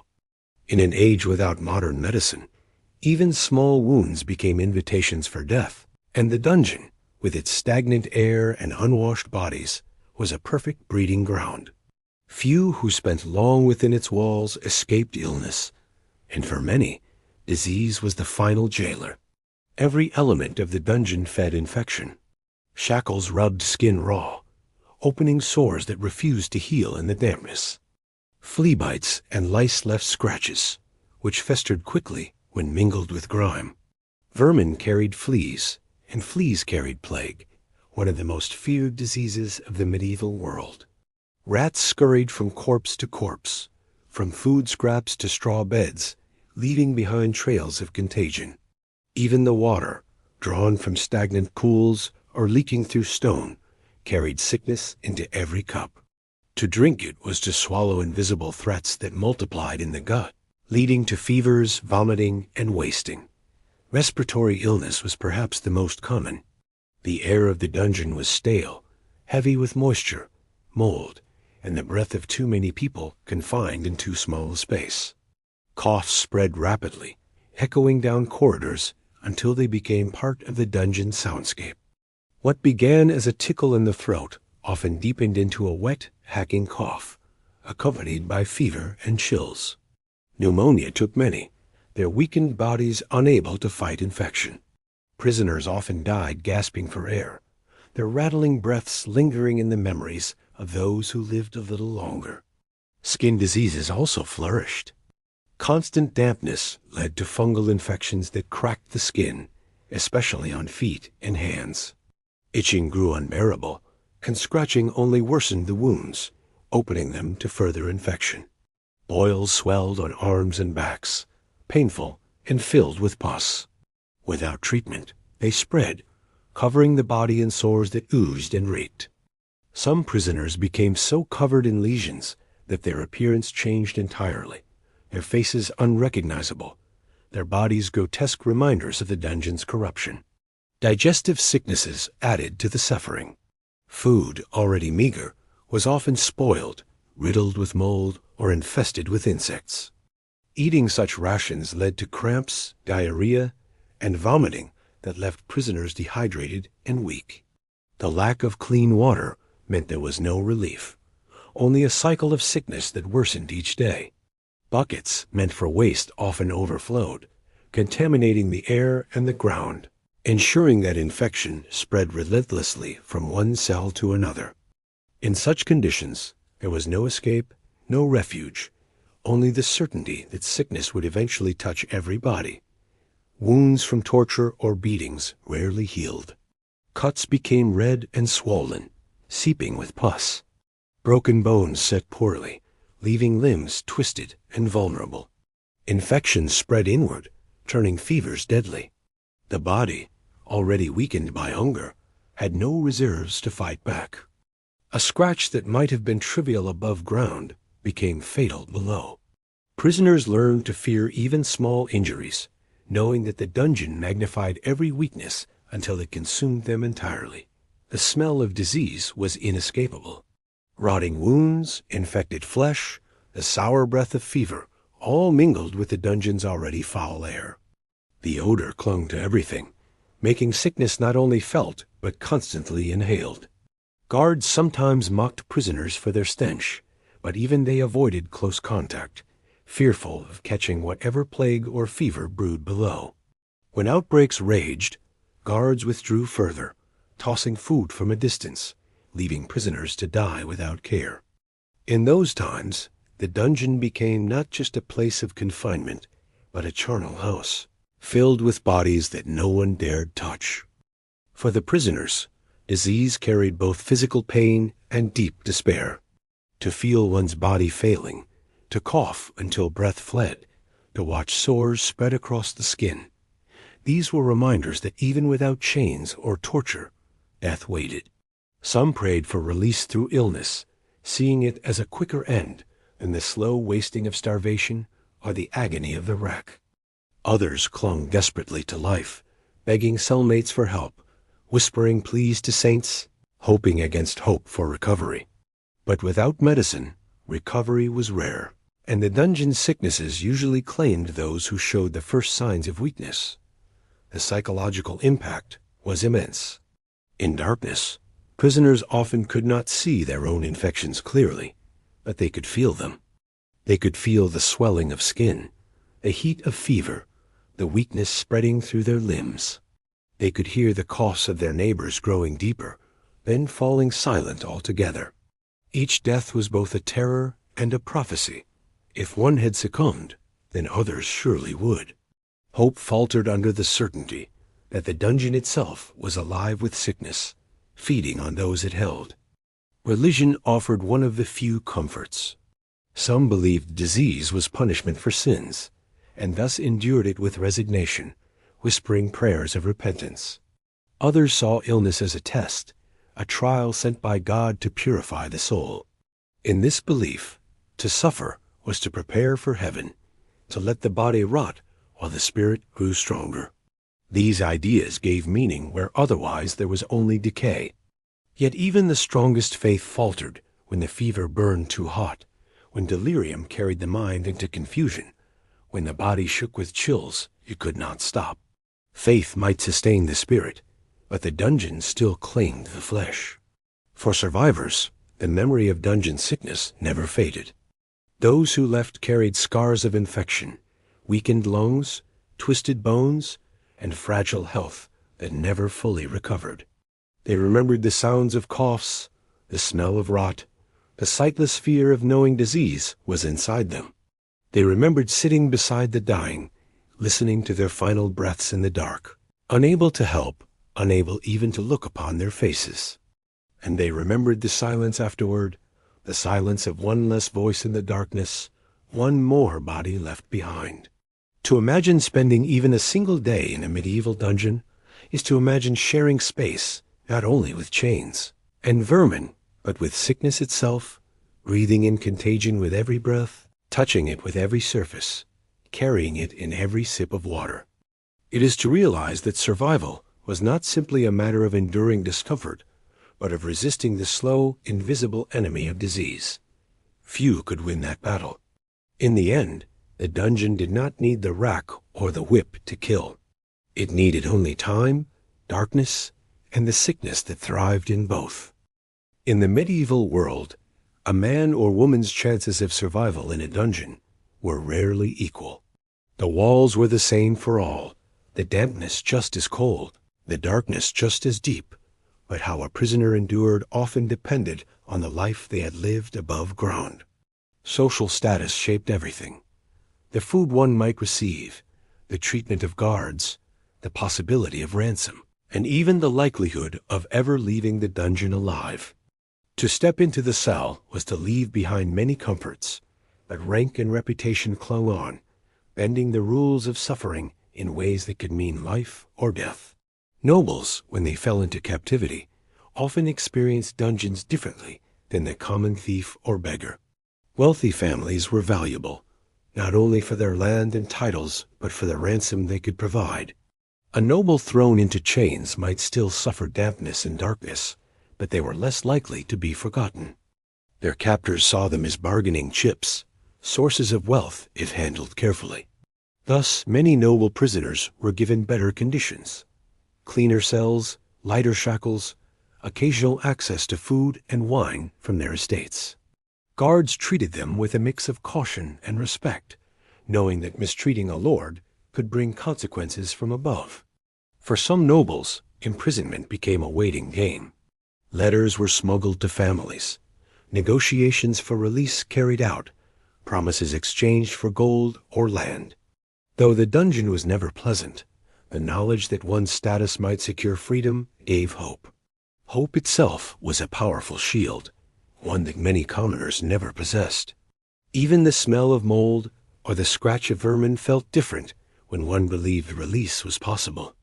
Nobles suffered, yes, but their suffering was framed by expectation, by the belief that their name carried weight even in the darkest corner. Commoners, by contrast, often vanished into the dungeon without a trace.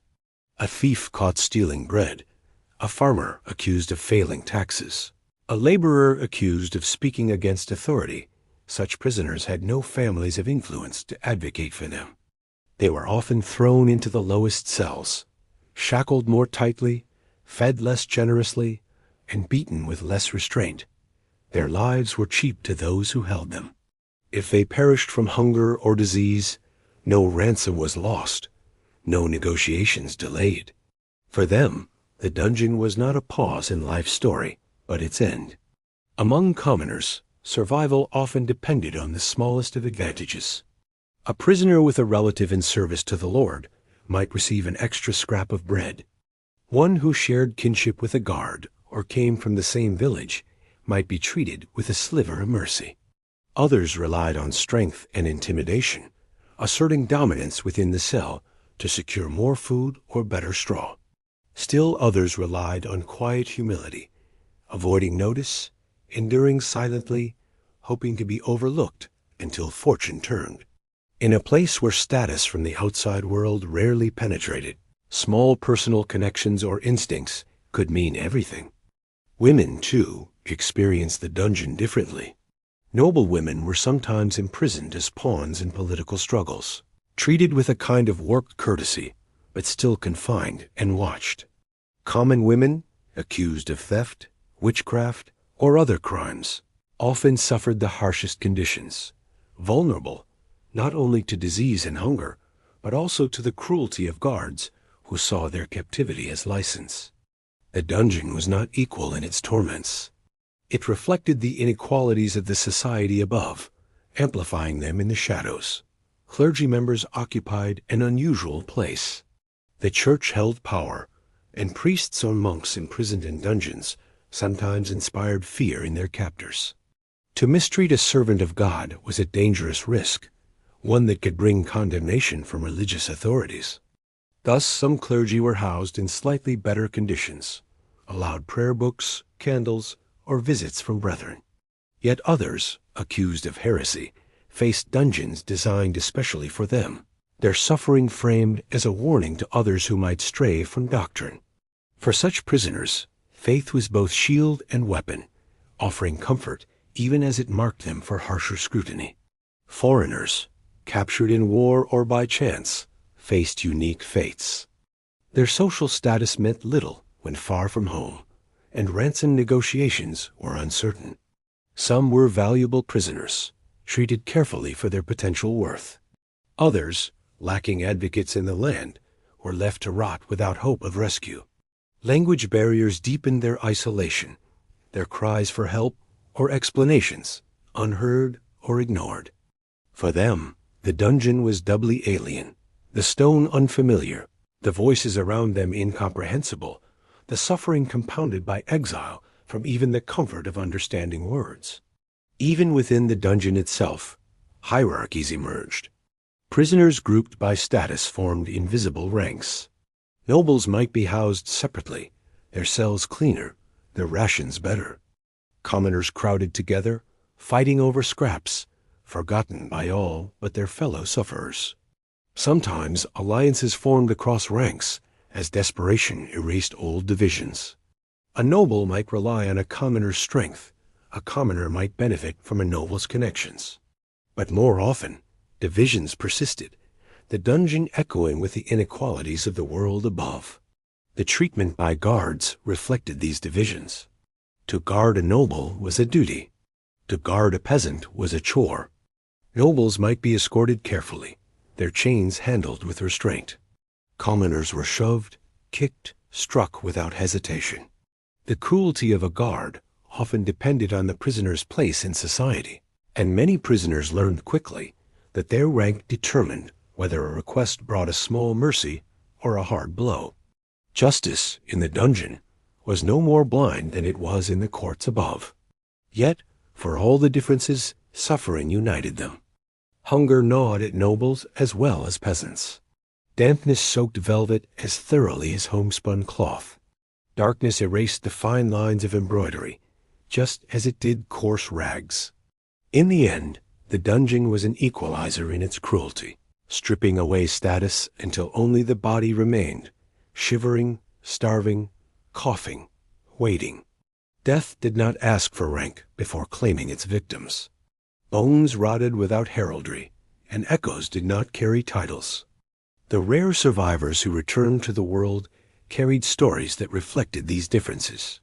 Nobles told of dignified waiting, of negotiations, of the indignity of confinement, but the relief of ransom.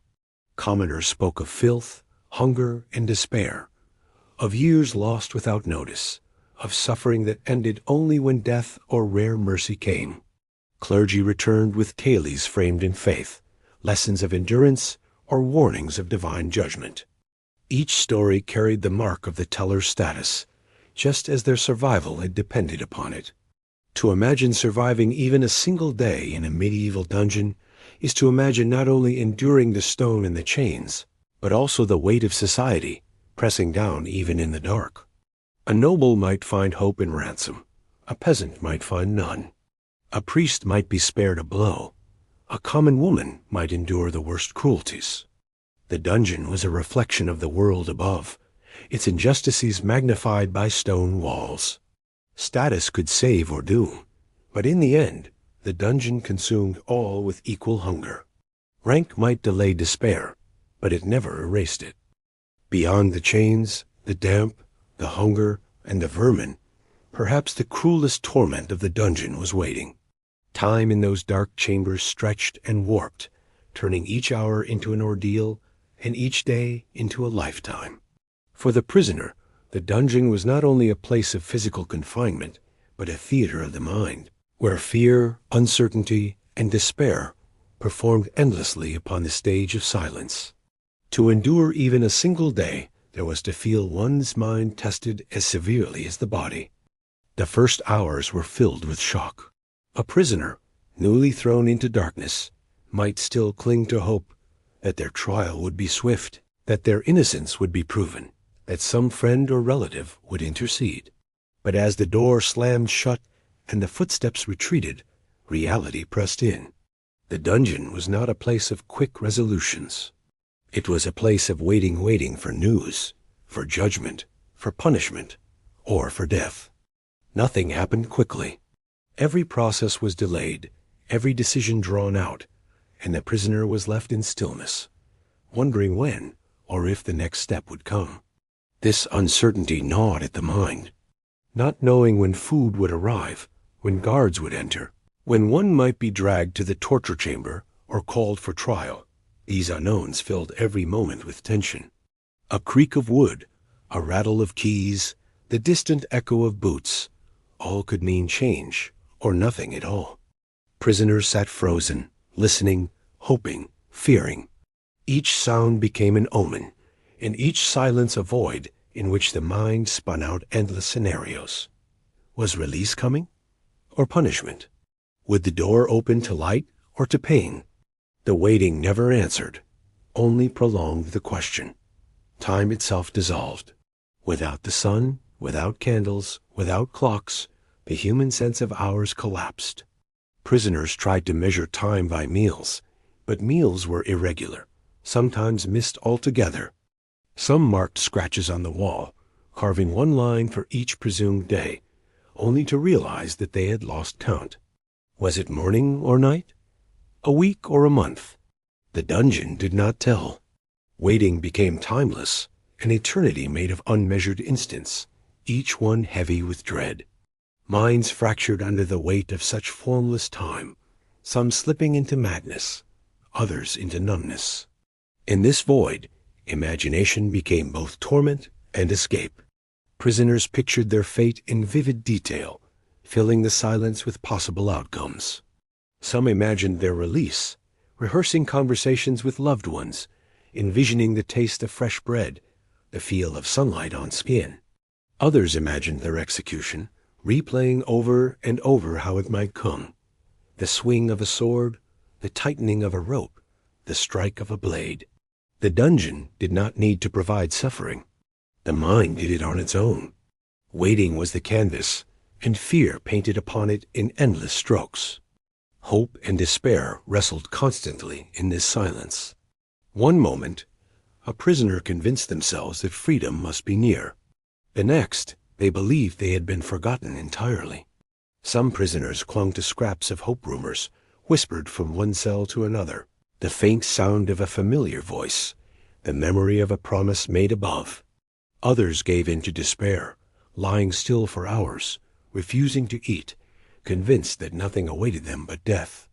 Waiting forced them to choose daily between hope and hopelessness, a choice that drained the spirit as surely as hunger drained the body. The dungeon amplified every emotion.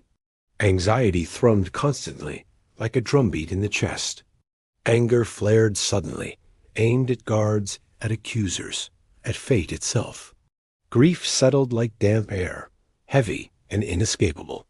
Loneliness hollowed the heart, especially for those kept in solitary cells. Even those with companions were not spared, for the waiting sometimes bred mistrust and tension. Conversations turned in circles, repeated endlessly, until silence seemed easier. In silence, however, thoughts grew louder, sharper, more unbearable. Waiting was not passive. It was an active struggle against the mind's own weight. For some, faith became the only anchor. They prayed through the long hours, reciting psalms, repeating prayers, until the words lost meaning but kept rhythm. Prayer gave structure where time offered none. It created a sense of purpose in waiting, a belief that endurance was not wasted, that suffering was seen and measured by God. Yet even the faithful wavered. Doubts whispered in the silence, questions about divine justice rising unbidden. Was this suffering deserved? Was it punishment or abandonment?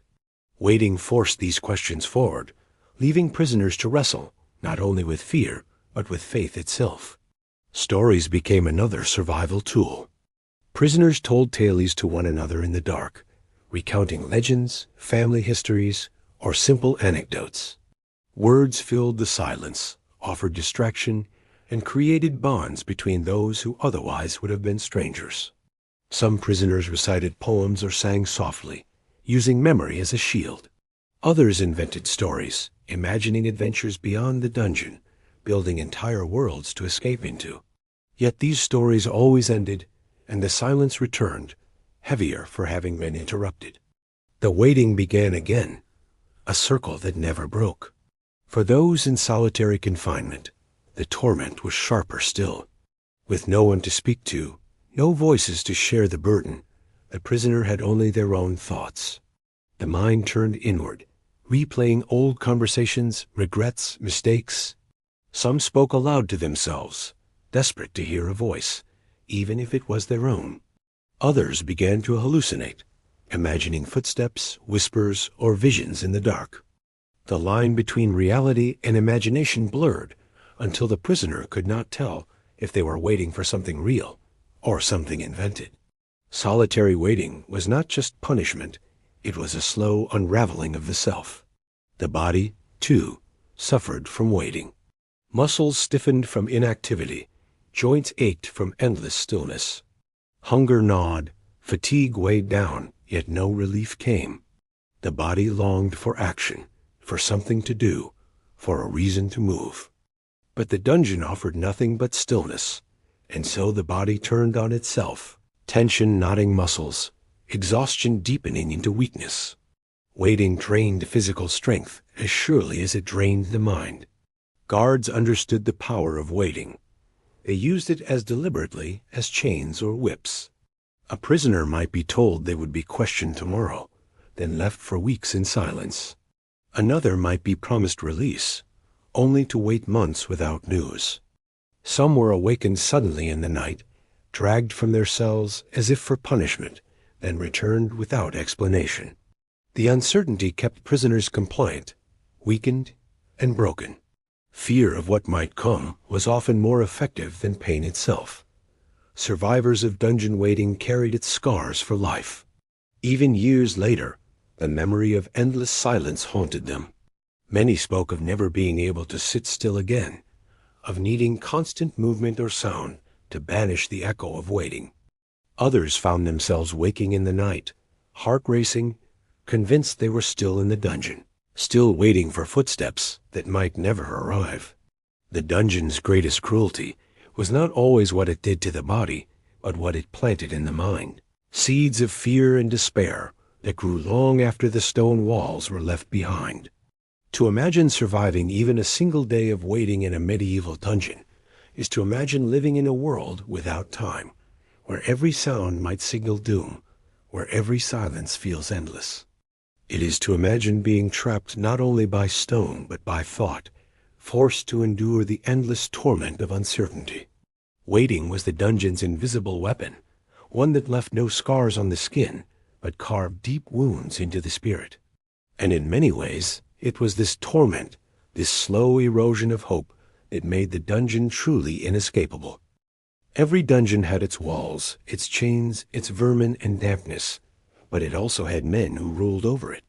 Guards and wardens were the living presence of authority within those stone corridors. They were the ones who locked the doors, brought the food, carried out the punishments, and decided whether a prisoner's day would be merely miserable or unbearably cruel. To spend even a single day in a medieval dungeon was to live under their gaze, to be reminded that suffering was not only built into the walls, but enforced by the hands of others. The guard's role was often considered lowly, but it carried immense power. They were tasked with watching over prisoners who had no rights, no protections, and often no advocates. In this imbalance of power, cruelty thrived.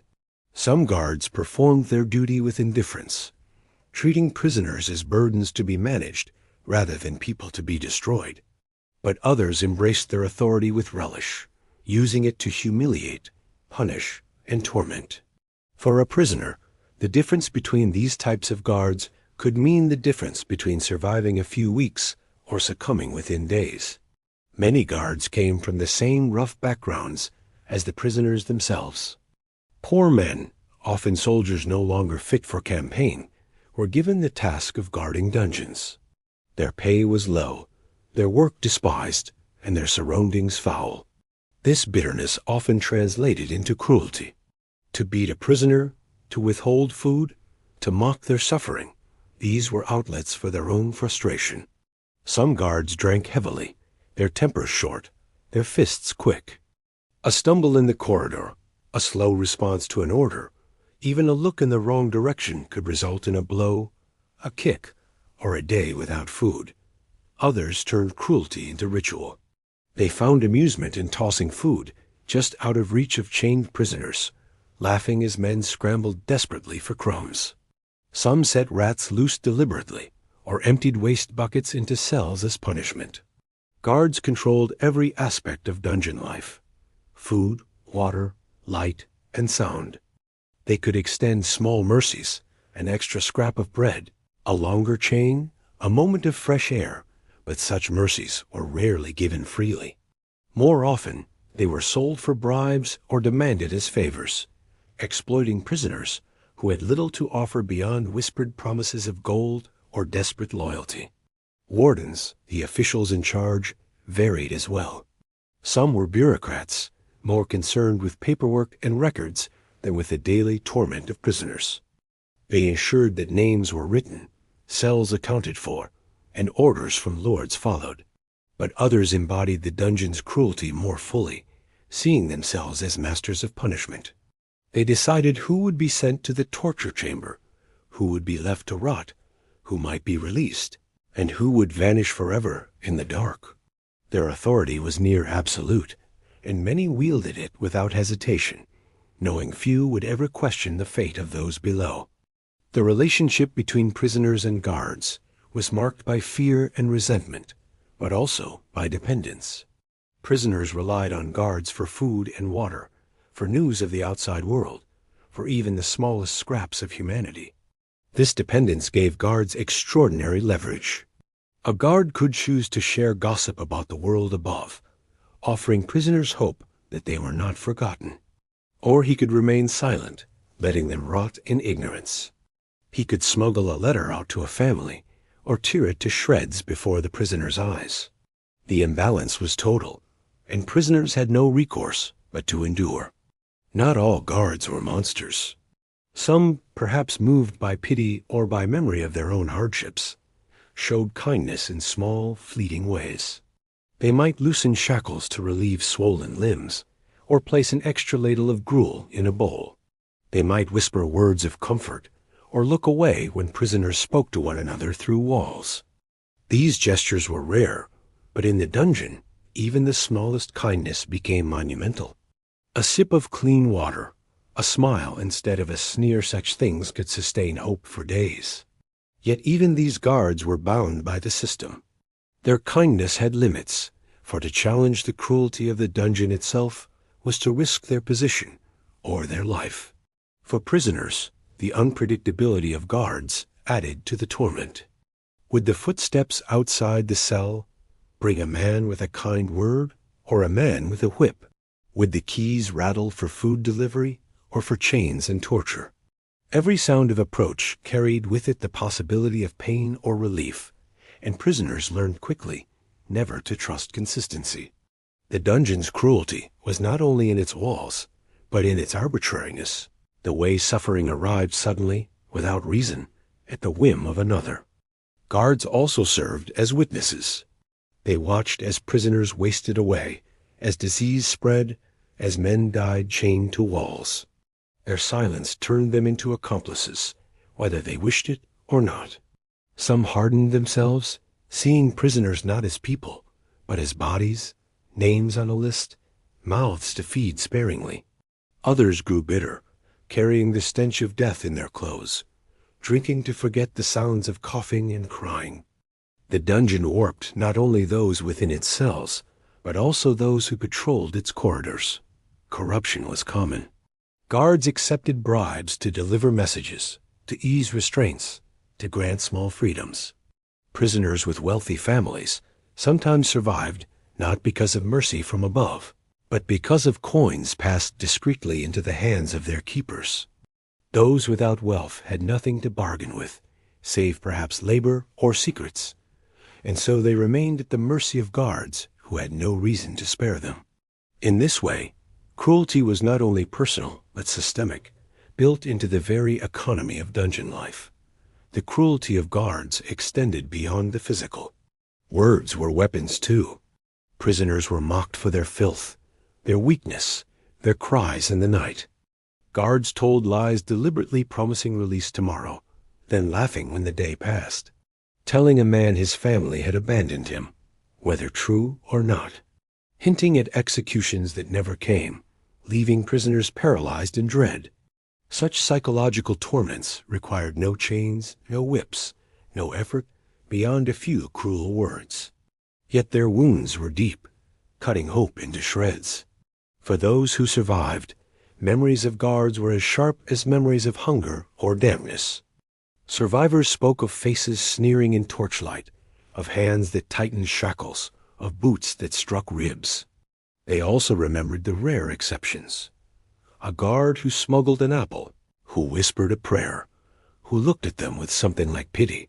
These memories clung tightly, proof that cruelty was not inevitable, but that kindness was so rare it glowed like a candle in an endless dark. To imagine surviving even a single day in a medieval dungeon is to imagine living under the rule of men who held all power, who decided whether you ate, whether you moved, whether you lived. It is to imagine fearing not only the stone and the silence, but the footsteps that approached your cell, never knowing whether they would bring torment or mercy. The guards and wardens were the human faces of the dungeon, its enforcers and interpreters. And in their hands, cruelty was not an accident, it was a choice, one made again and again, until suffering became the dungeon's truest law. For those above the ground, far from the damp walls and echoing corridors of the dungeon, prisoners were rarely seen as human beings enduring unimaginable hardship. Instead, they were shadows, whispers, and symbols of crime or disgrace. The public perception of those who languished in medieval dungeons shaped not only how they were treated by their captors, but also whether anyone remembered them at all.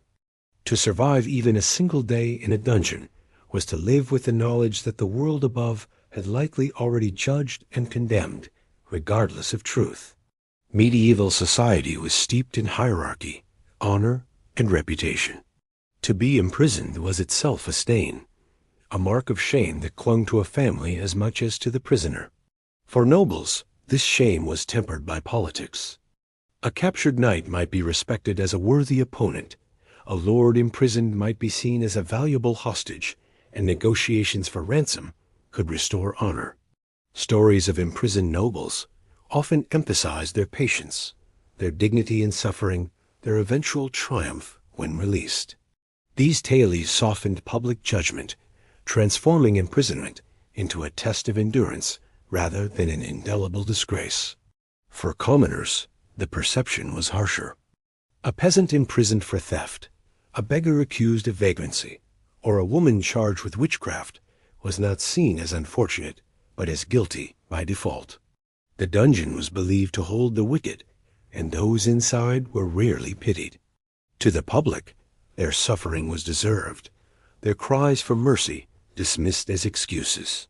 Few people questioned the justice that sent someone into the dark. To doubt it was to challenge the authority of lords, judges, or the church itself. And so the prisoner became an outcast, abandoned to silence. The church shaped perception as well. Preachers often reminded congregations that dungeons were places of moral correction, where sinners faced the earthly consequence of their failings. To be thrown into chains was to taste a fragment of divine justice. Sermons painted prisoners as examples, warnings to the faithful of what happened when one strayed from the path. To help a prisoner was seen by some as charitable, but by others as suspect. Was it right to aid those whom God and man had judged? This tension left many prisoners forgotten, remembered only as lessons in morality rather than as souls in need. Fear also played its role. The dungeon was mysterious, hidden beneath castles and fortresses, its details known only through rumor. People whispered of screams heard faintly at night, of chains clinking in the earth, of men dragged below, never to return. This fear turned prisoners into something less than human, creatures of the underworld whose suffering was both terrifying and strangely fascinating. Parents warned children that misbehavior might land them in the dungeon, using its horrors as discipline. In this way, the dungeon itself became a mythic symbol of punishment, and prisoners became faceless embodiments of guilt. Yet fascination lingered alongside fear. Tales of notorious criminals, of traitors or rebels, spread quickly, and people gossiped about their fates. Some were curious to know what tortures awaited, what confessions had been extracted, what punishments were planned. Public executions, often the end of a dungeon sentence, drew crowds who jeered, prayed, or even wept, depending on the case. Prisoners were spectacles, their lives consumed as stories by those who would never see the inside of a cell. Their suffering fed not only authority, but entertainment, cementing their place in collective imagination as figures of warning and intrigue. Still, not all perception was heartless. Families of prisoners sometimes pleaded desperately for mercy, offering ransoms, bribes, or prayers.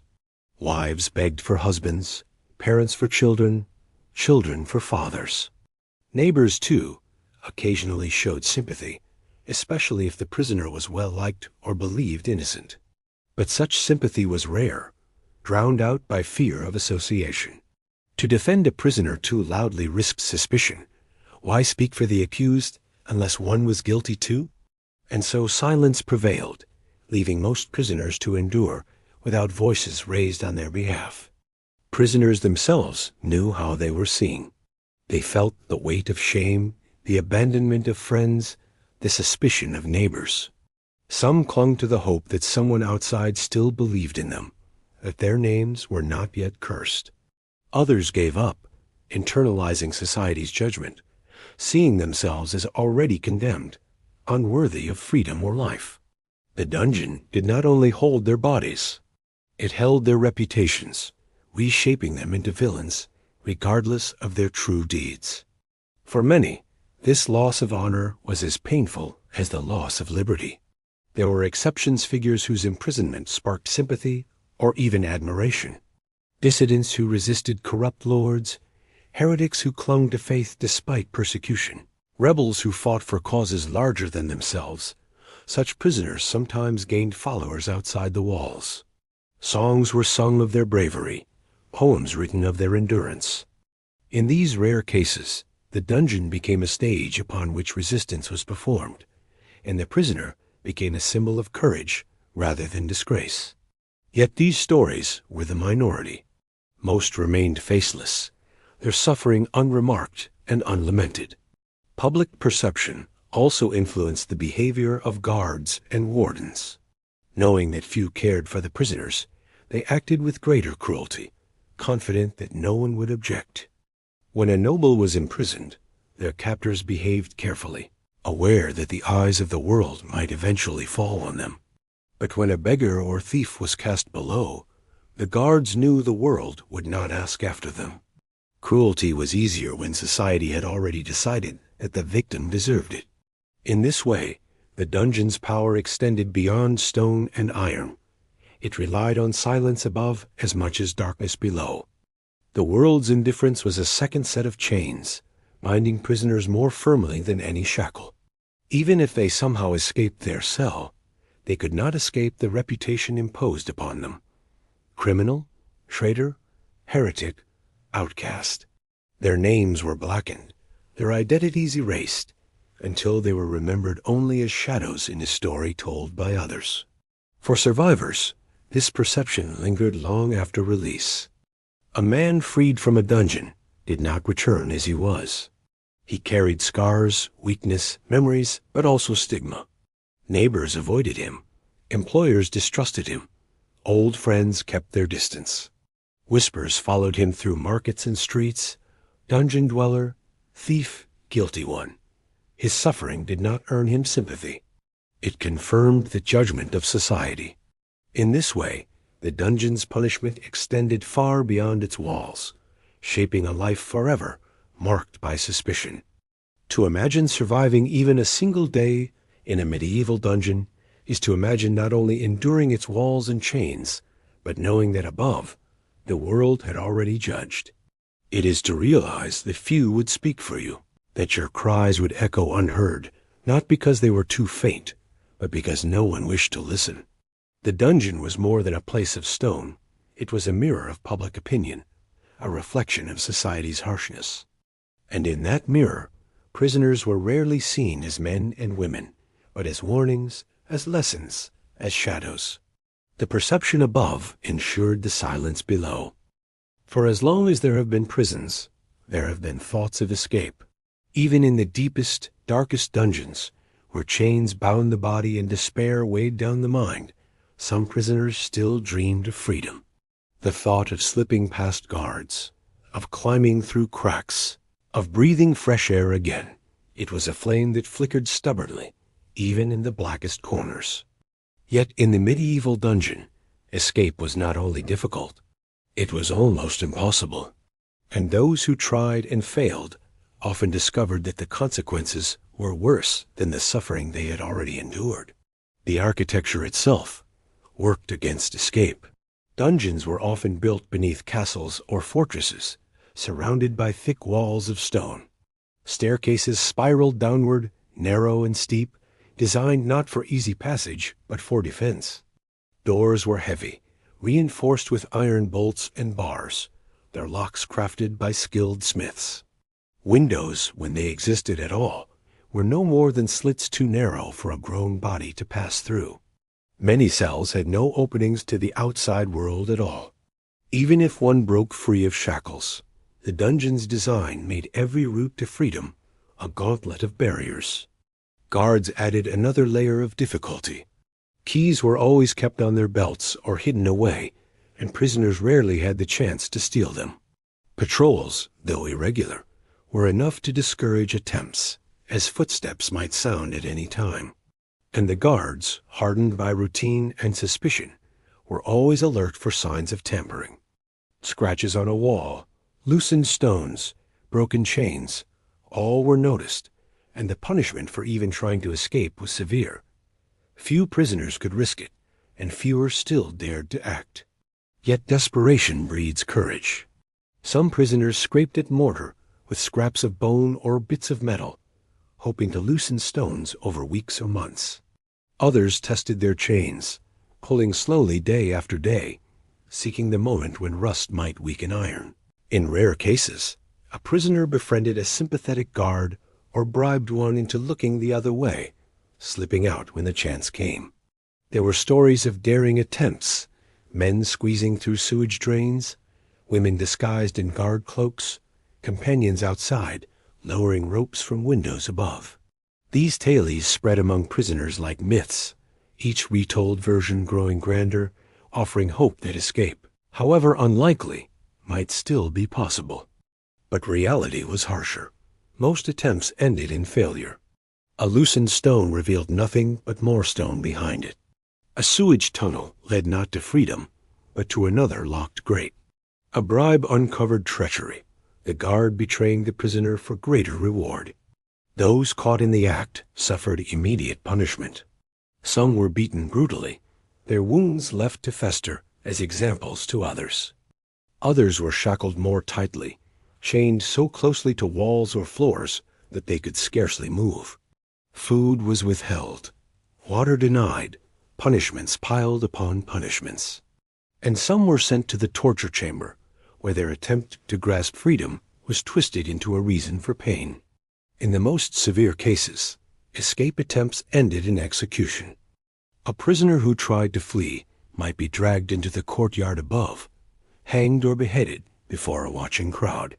These spectacles were meant as warnings, demonstrations that the dungeon could not be defied. The sight of a fellow prisoner's failed bid for freedom cast a long shadow over the others, silencing their whispers of hope.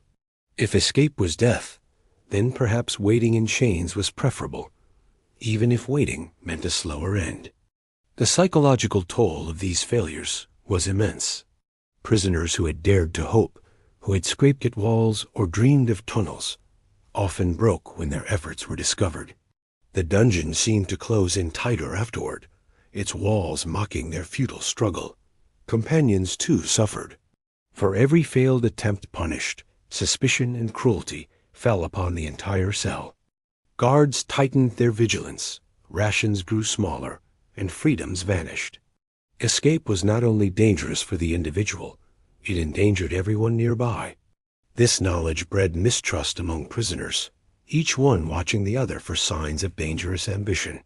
And yet, even with the risks, escape remained a powerful fantasy. In the silence of waiting, prisoners whispered of secret tunnels, of loose stones, of sympathetic friends above. They dreamed of disguises, of tricking guards, of vanishing into night. For some, these dreams were the only thing that kept them alive, the hope that tomorrow, or next week, or next month, there might be a way out. The dungeon, cruel though it was, could not completely chain the imagination. Freedom lived in stories, in whispers, in dreams, even when the body remained bound. History records rare successes. A prisoner might bribe a guard with enough gold to buy silence and slip away under cover of darkness. Another might tunnel with patience and cunning, reaching air after months of effort. Some noble prisoners, held for ransom, were rescued by loyal retainers who stormed castles or bribed wardens. These tales were few, but they gave weight to the dream. Even in the cruelest places, some managed to escape, and their names lived on as proof that the dungeon was not entirely invincible. But these stories also hardened the resolve of jailers. For every escape, punishments tightened. Locks grew stronger, chains heavier, cells smaller. Dungeons became harsher as lessons were learned, and future prisoners paid the price for the rare ones who had fled.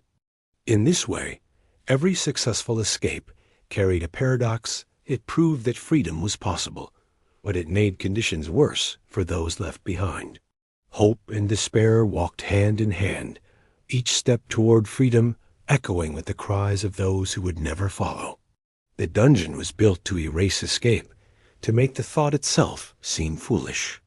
Its walls were thick, its doors heavy, its guards cruel. And yet, as long as prisoners were chained within it, the idea of freedom never fully died. The scrape of a stone, the whisper of a plan, the fleeting dream of sunlight, all reminded the dungeon that human beings, no matter how broken, still yearned to live outside its grip. To imagine lasting even a single day in such a place is to imagine living with the constant question: should I dare? Should I risk chains for a chance, however slim, to see the sky again? Or should I remain still, enduring hunger, sickness, and despair, waiting for fate to decide? Escape was almost impossible, yet the thought of it kept prisoners alive as much as it threatened to kill them. In the dungeon, freedom was both the brightest light and the darkest shadow, a dream that never truly disappeared, even when the walls themselves seemed to forbid it. In the medieval world, faith was not an ornament or a private comfort. It was the framework through which most people understood their lives.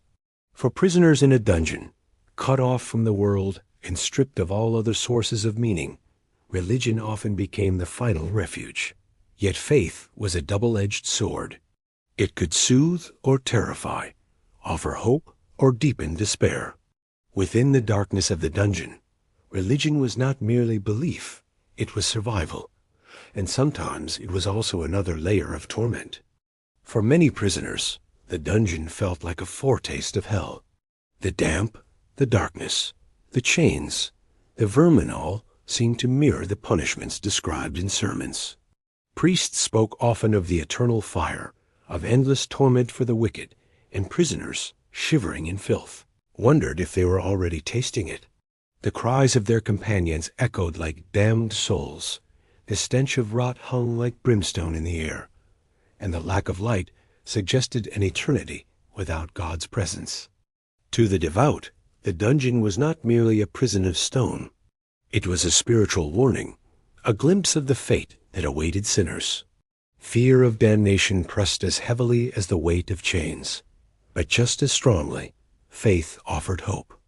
If the dungeon mirrored hell, then endurance within it could also mirror purgatory, a time of trial before redemption.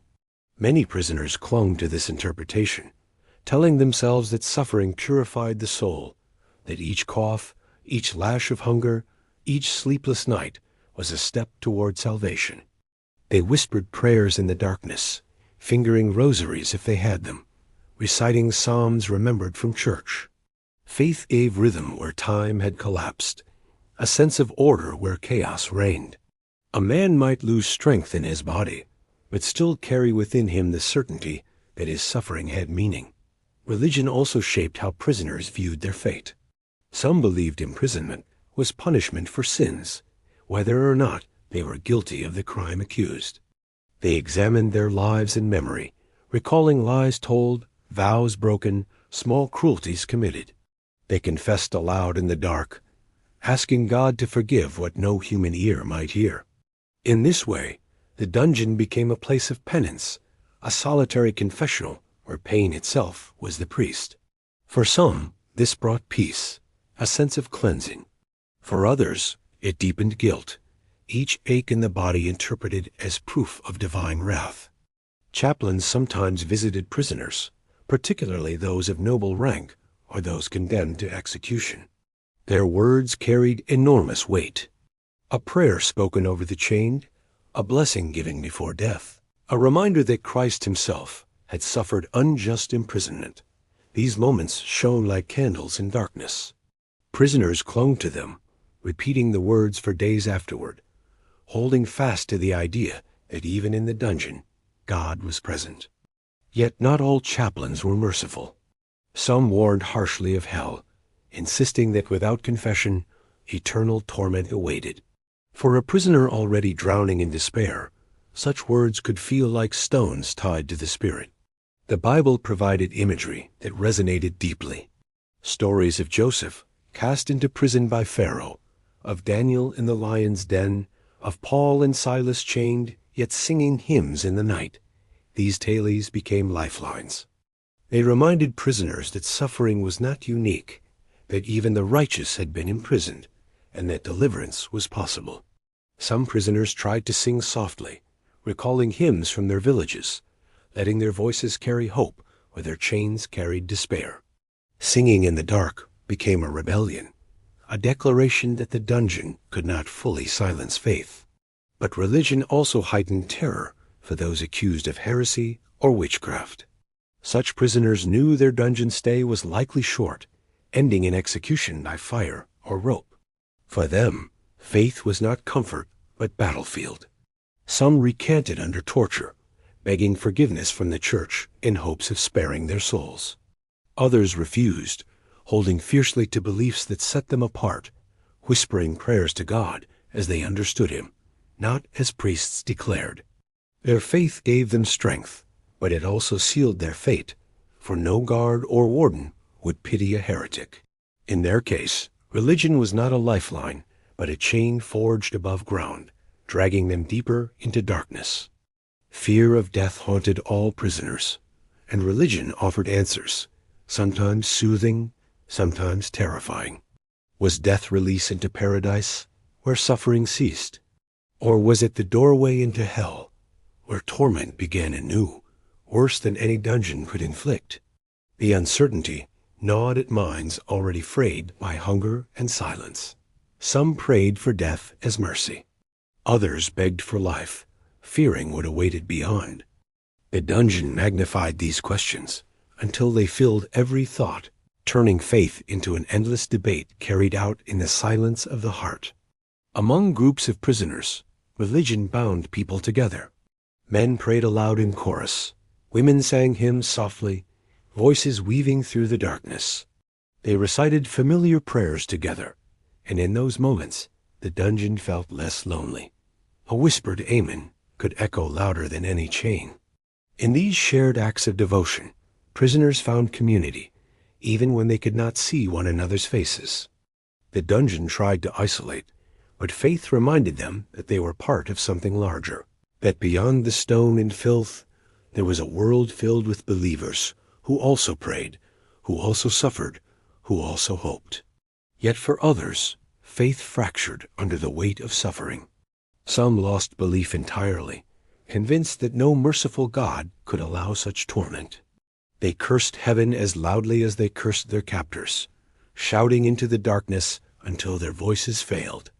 To lose faith in the dungeon was to lose one of the last defenses against despair. These prisoners often withered quickly, their bodies giving way as their spirits collapsed. The dungeon, in this way, did not merely test faith, it sometimes destroyed it. Superstition mingled with religion, shaping how prisoners interpreted their suffering. Strange sounds in the dark were taken as demons whispering. Flickers of torchlight were seen as signs of angels passing by. Rats became omens, lice infestations punishments from saints offended. The medieval mind did not separate the natural from the supernatural as modern minds do. Everything carried meaning, every suffering was a message. To survive, prisoners tried to read these signs, to find hope in a random flicker or warning in a groan. Faith became not just belief, but interpretation of every detail. The presence of death in the dungeon made faith urgent. Each cough could be the last, each fever a gateway. Prisoners begged for confession, desperate to cleanse their souls before death claimed them. Guards sometimes denied this, letting men die without last rites, a cruelty that terrified the faithful more than the death itself.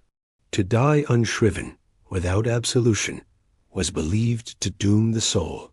This fear pressed heavily, making each day without a priest another day of spiritual peril. For many, the dungeon threatened not only body and mind, but the eternal fate of the soul. Yet in the darkest moments, faith sometimes glowed brightest. A whispered psalm, a shared hymn, a silent prayer, all became acts of defiance. The dungeon could break bones, starve bodies, silence voices, but it could not fully erase belief. Some prisoners clung to faith with desperation, others with quiet peace.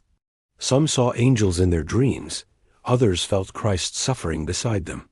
Whether true or imagined, these visions gave them strength to endure one more day, one more night, one more breath. To imagine surviving even a single day in a medieval dungeon is to imagine wrestling not only with hunger and chains, but with the questions of the soul. It is to feel fear of damnation and hope of salvation, sometimes in the same heartbeat. It is to whisper prayers into silence, not knowing if they rise to heaven or vanish in the stone. In the dungeon, faith was not optional. It was the last companion, whether as comfort, torment, or both. And in that companion, prisoners found the strength to endure or the despair that finally consumed them. Every story within the dungeon eventually reached its end. Some prisoners lasted days, others months, a few through luck, influence, or resilience endured for years. But the dungeon was never meant as a place of permanent life. It was a waiting room for death, punishment, ransom, or release, and every prisoner carried the weight of an uncertain fate. To survive even a single day inside was to wonder constantly, how will my story close? Will I walk free, or will I leave as a body carried through the gates? For many, the dungeon ended in quiet death from within. Hunger wasted them, disease hollowed them, despair pulled them into silence. Their bodies weakened until they could no longer rise from the floor, their breath shallow, their voices gone. Companions listened as coughs faded, as groans slowed, until there was nothing left but stillness. In some dungeons, bodies were removed quickly, dragged away by guards with little ceremony. In others, corpses lingered for days beside the living, spreading sickness and deepening the despair of those left behind. Death from starvation or disease was rarely dramatic, but it was constant, the most common ending for those without wealth or power. Others faced execution, their dungeon stay only a prelude. They were kept below until judgment was rendered, then brought above to meet the blade, the rope, or the fire. Some were led into courtyards, where crowds gathered to witness justice carried out. Shackled hands clinked as they climbed the steps, their bodies weak from confinement, but forced to stand for spectacle. The dungeon prepared them for this end, breaking their strength so that death seemed less a shock and more a final step. Some faced it with dignity, whispering prayers, lifting their eyes to heaven. Others cried out, begging for mercy, their voices echoing through the crowd as they had once echoed through stone. A few found release through ransom or negotiation. Nobles with wealthy families might see the dungeon only briefly before agreements were struck. Gold bought freedom where innocence could not. Such prisoners returned to their estates scarred but alive, telling stories of endurance, casting themselves as martyrs of politics rather than victims of cruelty. Their tales shaped how the dungeon was remembered by those above, not always as a pit of death, but as a temporary hardship endured by the powerful. Yet such stories were exceptions, carried on the tongues of the fortunate few. Some prisoners, particularly those accused of heresy or witchcraft, found their fates sealed by fire. Their time in the dungeon prepared them for the stake, breaking their bodies so that resistance seemed futile. Dragged from the darkness into daylight, they squinted at the sun, blinded by its brilliance after so long without it. They heard the crackle of kindling, the murmurs of the crowd, the solemn prayers of priests. Their dungeon had been a rehearsal of torment. The pyre was the performance's end.